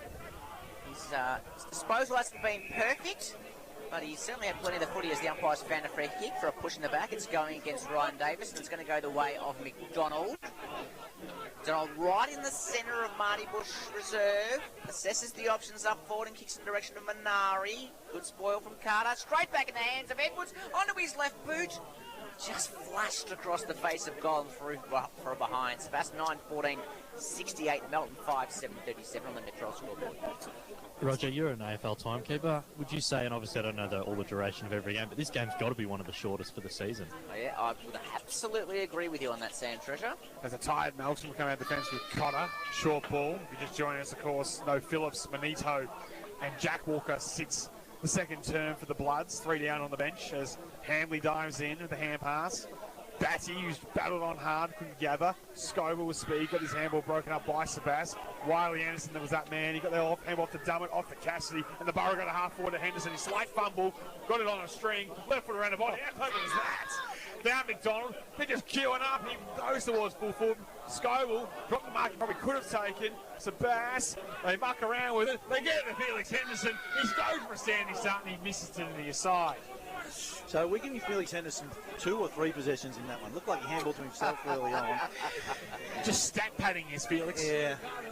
Riley Walker, out of fullback for Melton, plays on, runs his full allotment, kicks outside 50 in our direction. The broadcast position spilled over the back. Hickey trying to force the ball over the line, and he was successful. It's going to be a throw-in. So we've ticked over 18 minutes in this last quarter. That margin is 32 points in favour of Sebastopol. They will maintain second position on the ladder. Melton will stay in 6th as we gear up towards an exciting final series next weekend. Ball back into play. Carter went the round arm, missed it altogether. Max Goble picked it up, gave it to Hickey over the top to Walker. Walker goes the torp, but doesn't necessarily go straight down the ground. He goes out in the wing in the direction of Batty. He's got some speed as Batty. He's able to get around one and go inside. Beautiful kick, and finds a teammate in Kite. For a small forward, how good is he just out of finding little spaces in the lead? He's been a marvel of a player for a number of years now for the Melton Footy Club, the co-captain, and doing it again today, showing his wares. Brad McGowan. Yeah, if you're going to kick to Kite, you want to kick it to him on a lead like that, not in a contested and that's where they've fallen down today, I reckon, at stages. Yeah. 214 games, currently 485 goals to his name. It's an incredible record for the former Tony Lockett-Mellis. He's 4th of the afternoon. He pops it through.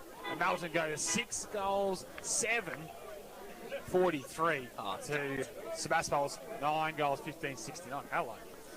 Yeah, good movement by the Melton side there. Just they got the ball out of space. They really do have some speed on the outside with some of those players. And, well, that one took a switching torp to find their runners on the outside. But I just do think Melton, they get a couple of players back, and you get Croft back into that midfield, you get Stewart back into the ruck, you get Ferrugia back into the side. Do you reckon Ferrugia will get back? What's the word on him, Youngie?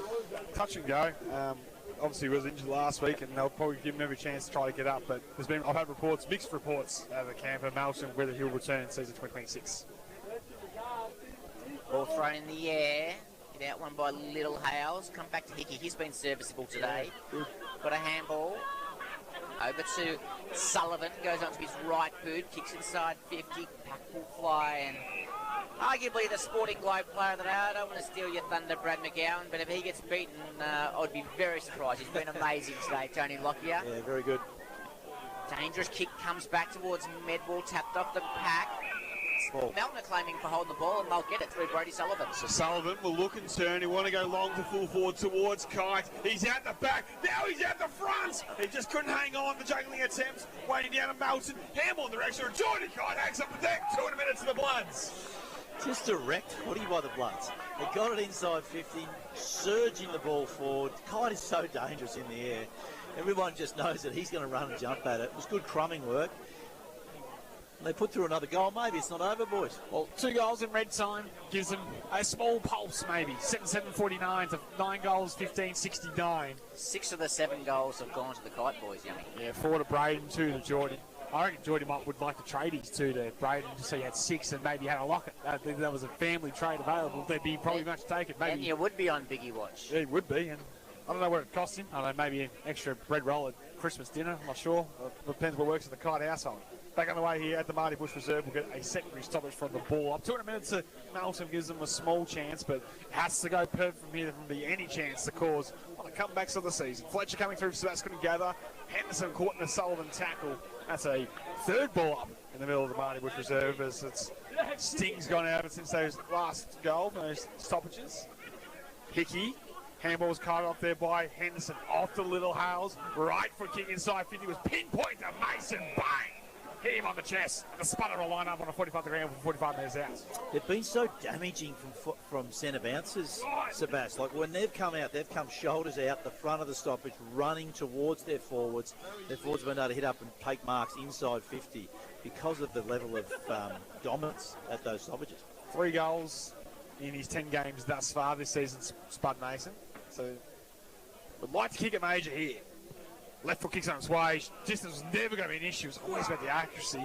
Fortunately for him, it's the wrong side of the post. It's 9-16-70 on the Metro scoreboard, the 7-7-49. Around the ground, Central Highlands finals today. The Govada, your local health store. Bunbury 16-point leaders over Gordon. Skipton Nearly 29-point leaders over Newell on those games in the third quarter as Melton bring the ball out from full-back into the arms of Ryan Carter, his defensive half-back. He goes up the line towards the wing. The pack will fly. Lockyer in front, drop the mark. Ball went to ground. Mason fumble. Ball went to ground. Sullivan went in to pick up for Melton. Gave it to Hickey.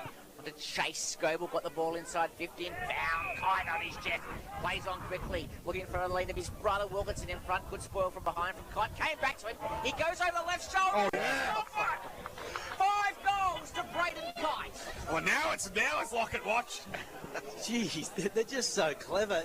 It is those Melton small forwards that are starting to get really on a run here. And they're just creating space. It's like the Sebast defenders are just dropping off them. And wow. 15 points the margin. Sebas 9-16-70. Melton 8-7-55. Metro scoreboard. Oh, they're coming home hot. Now Melton 3 goals in time on. So where does that leave the Lockett watch now? So Biggie Newen is on a live tally of 56. Braden Kite with 5 goals, live tally 55. Oh! One to get to level the Lockett. Kite has 5 goals. Melton trail by 15 points. 24.5 minutes gone in the final term. We'll get back on the way here. Little Hales and Rocky Heads. Thorny Croft. That was a big spike forward there for Sebas. Trying to hack up back there was Walker. Edwards, handle away to Little Hales. Right foot kick inside 50 for the Sebas. Be cut off by the loose man in Hanley. Melton looked to rebound. Lockie Walker with it. He tries another one of those running barrels. Didn't get all of it. Fisted away by the Melton forward there in Batty. Strong there was Fletcher. Off to a teammate there, Little Hales to Henderson. He's streaming hand pass on misses target. The goalkeeper there in Hanley wails away with it and finds Scoble. So Max Scoble with ball in hand takes the bounce. He's got very little in front of him. He comes up the line there and turns it over straight into the arms of Tony Lockyer, as he's done so many times today. And you can hear in the crowd effects there, the Sebas faithful just love it. Their coach. He's organised himself to be spare behind the ball, Tony Lockyer now. So Lockyer kicks long down the line. Mason flies, ball comes to ground. Riley Walker picks up round 1, gets the ball to boot up the line towards Thornycroft. Takes the mark, plays on quickly. He's conscious of time. Thornycroft comes inside 50 and he's going to miss the target too. Mark taken by O'Shea for Sebas, right on defensive 50. So Shea marks at halfback for the Borough. We played 25, nearly 26 minutes in the final term. 15 points to margin. High ball will be in the direction of Mason. Carter arrived like Mason almost with the mark. Ball is the turf. Mason does well to keep on the good fight. Ball split out of the final moment. McDonald's caught the tackle there. And we'll get a Bob and centre wing. 15 points to margin on the Metro scoreboard. 5 goals to Braden Kite's been the star of the show for Melton. If you just join us, he trails Biggie Newen on the Lockett tally by 1 goal. Scoble around the bodies, dumped as he kicked. It'll be a downfield free kick. It'll be to Liam Carter. Kite in the goal square, 1-on-1. He'll go with him. A high ball to Braden Kite, and Braden Kite dropped the mark. He got 2. He dropped the Lockett. He couldn't hang on. And the ball's gone out of bounds in the pockets. Wow, he looks dangerous down there. I mean, he had Sebas players all around him, but there was only one player that was ever going to have a chance to mark it. Gee whiz. I tell you, he's had a couple of chances too with the stats around the body. It's inside forward 50, and he loves this situation. Watch him get on the move through stoppage and draw a free kick. Ball thrown in. Thornycroft wanting to hit out. Carter snaps a goal. It's going to miss everything. No, it's just snuck through from behind. It was Liam Carter. The margin back to 14 points in favour of Sebas. 9-16-70, 8-8-56 Melton. So 27 minutes. The quarters haven't been long, as Sam Treasure said earlier. Can't expect there'd be too long to go, Sam Young. So Lockyer will bring the footy in, and slightly nervous crowd here for Sebas. 3 goals in red time for Melton's made it a lot closer on the scoreboard than they would have liked. He'll go long and wide to the outside, finds the chest of Stewart. Played every game in season 2026, has young Cal Stewart. As he'll just take his allotted time and thump a long one down the line. Edwards will arrive late. Fisted forward by the Melton defence. Melton just free kick over to come away with it. Rope Brand did. High ball to Minari in a 1-on-1 with Buck. Ball bounces inside 50 as they wrestle. They both go to ground. Umpire put the whistle away. And now Walker will come away with it. Right foot kick down the line's good by Melton. Mark's taking a half back as they look to access maybe the corridor. The shortest way home here at the Marty Busch Reserve. Called the play on is eventually now is is Walker, the Lockie variety. Right foot kick down the line straight to Tony Lockyer, who's done this all afternoon unopposed. He marks half back for Sebastopol. Yeah, he was just so well positioned as that spare defender. They looked and looked and looked and went, I don't want to kick it to him, and then eventually they just kicked it straight to him. I would love to see his individual numbers today. Certainly intercept marks would be in double figures, I'm sure of it. He's been super. Conscious of the time on the clock, he goes wide, finds Hoff, who takes his time in turn, finds Curtin. He's right out on the wing beside the fence. Goes long, 50-metre kick down the line, the direction of Little Hales, but Walker out muscles him and takes the mark for Melton. He knows the time's against him. He's got to play on quickly. He goes in short in the middle of the ground. The kick is a dangerous one for him, but fortunately for him, he's got numbers around the footy, and Melton are going to win the ball through the middle. Coming through is Sullivan. Got the handball out to him now. He's free. He's got 5 minutes free. He comes right in the middle and finds Kite.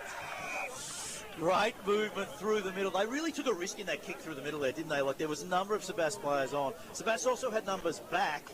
All the Sebastopol defenders kept taking the back space. Kite was the only one to come up at the footy. That's why he was able to mark it. So Braden Kite has 5. If he kicks the goal, he'll make it an 8-point ball game.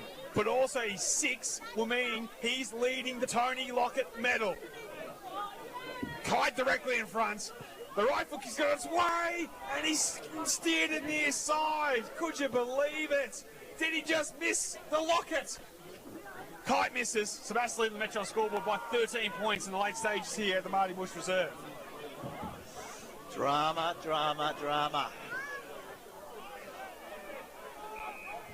So kick comes in from fullback from Lockyer, finds Hommelhoff. They just want to run time off the clock now to the Borough. Hommelhoff goes back to Lockyer. He's around 20 metres from the Melton goal. He's going to take every bit of his 8 seconds to kick this and go in very short and find Phillips. So Phillips is on the boundary line. He walks back after taking the mark. He is taking his time as well. In the end, the umpire says enough of this.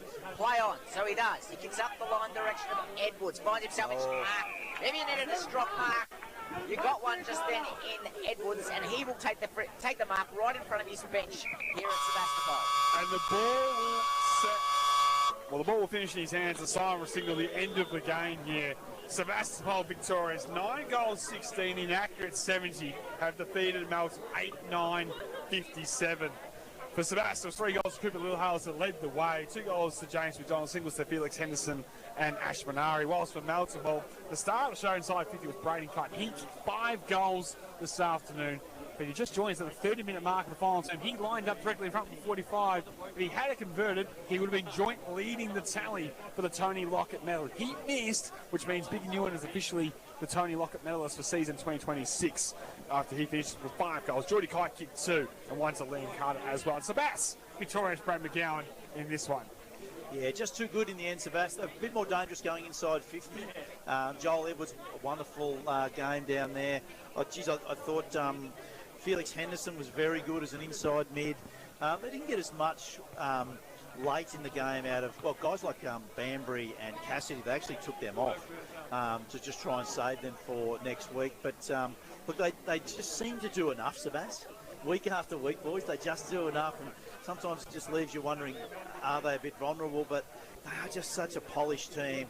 I think Tony Lockyer and Shane Snips and the coaching group there, just managing the players well, giving the guys the appropriate rest where need be. But if you're thinking about, right, who was the Sporting Globe player of the day? Well, look, Cooper Littlehales was very good with his 3 goals and his work in the middle. But in the end, it was Tony Lockyer. It was just so hard to get past him. The halfback flanker, the coach of Sebastopol, he is the Sporting Globe player of the day today. Yeah, well deserved today. Performance there by Tony Lockyer. Steak or ribs man, you reckon, Youngie? Yeah, well, I could go. Maybe a Palmer? He might be a ribs man, I reckon. I've just got a feeling that might be him. He's sort of wheelhouse, but yeah, a win there, and a deserving Sporting Globe player of the day, Tony Lockyer. He was super day across the half-back line. And yeah, you look at Sebastopol coming out of this one, they'll finish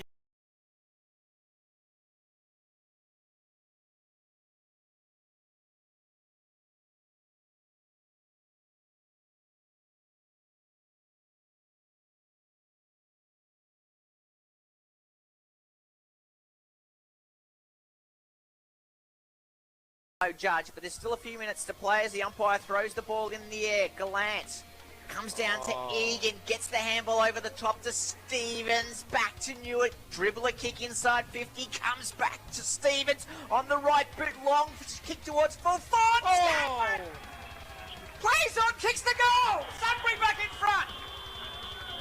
Keith, we got it over the top with some good intent on the footy there from Adam as a party. He sent the ball back into attack, looking towards Myers. O'Brien, look out, Cadman, you're gone!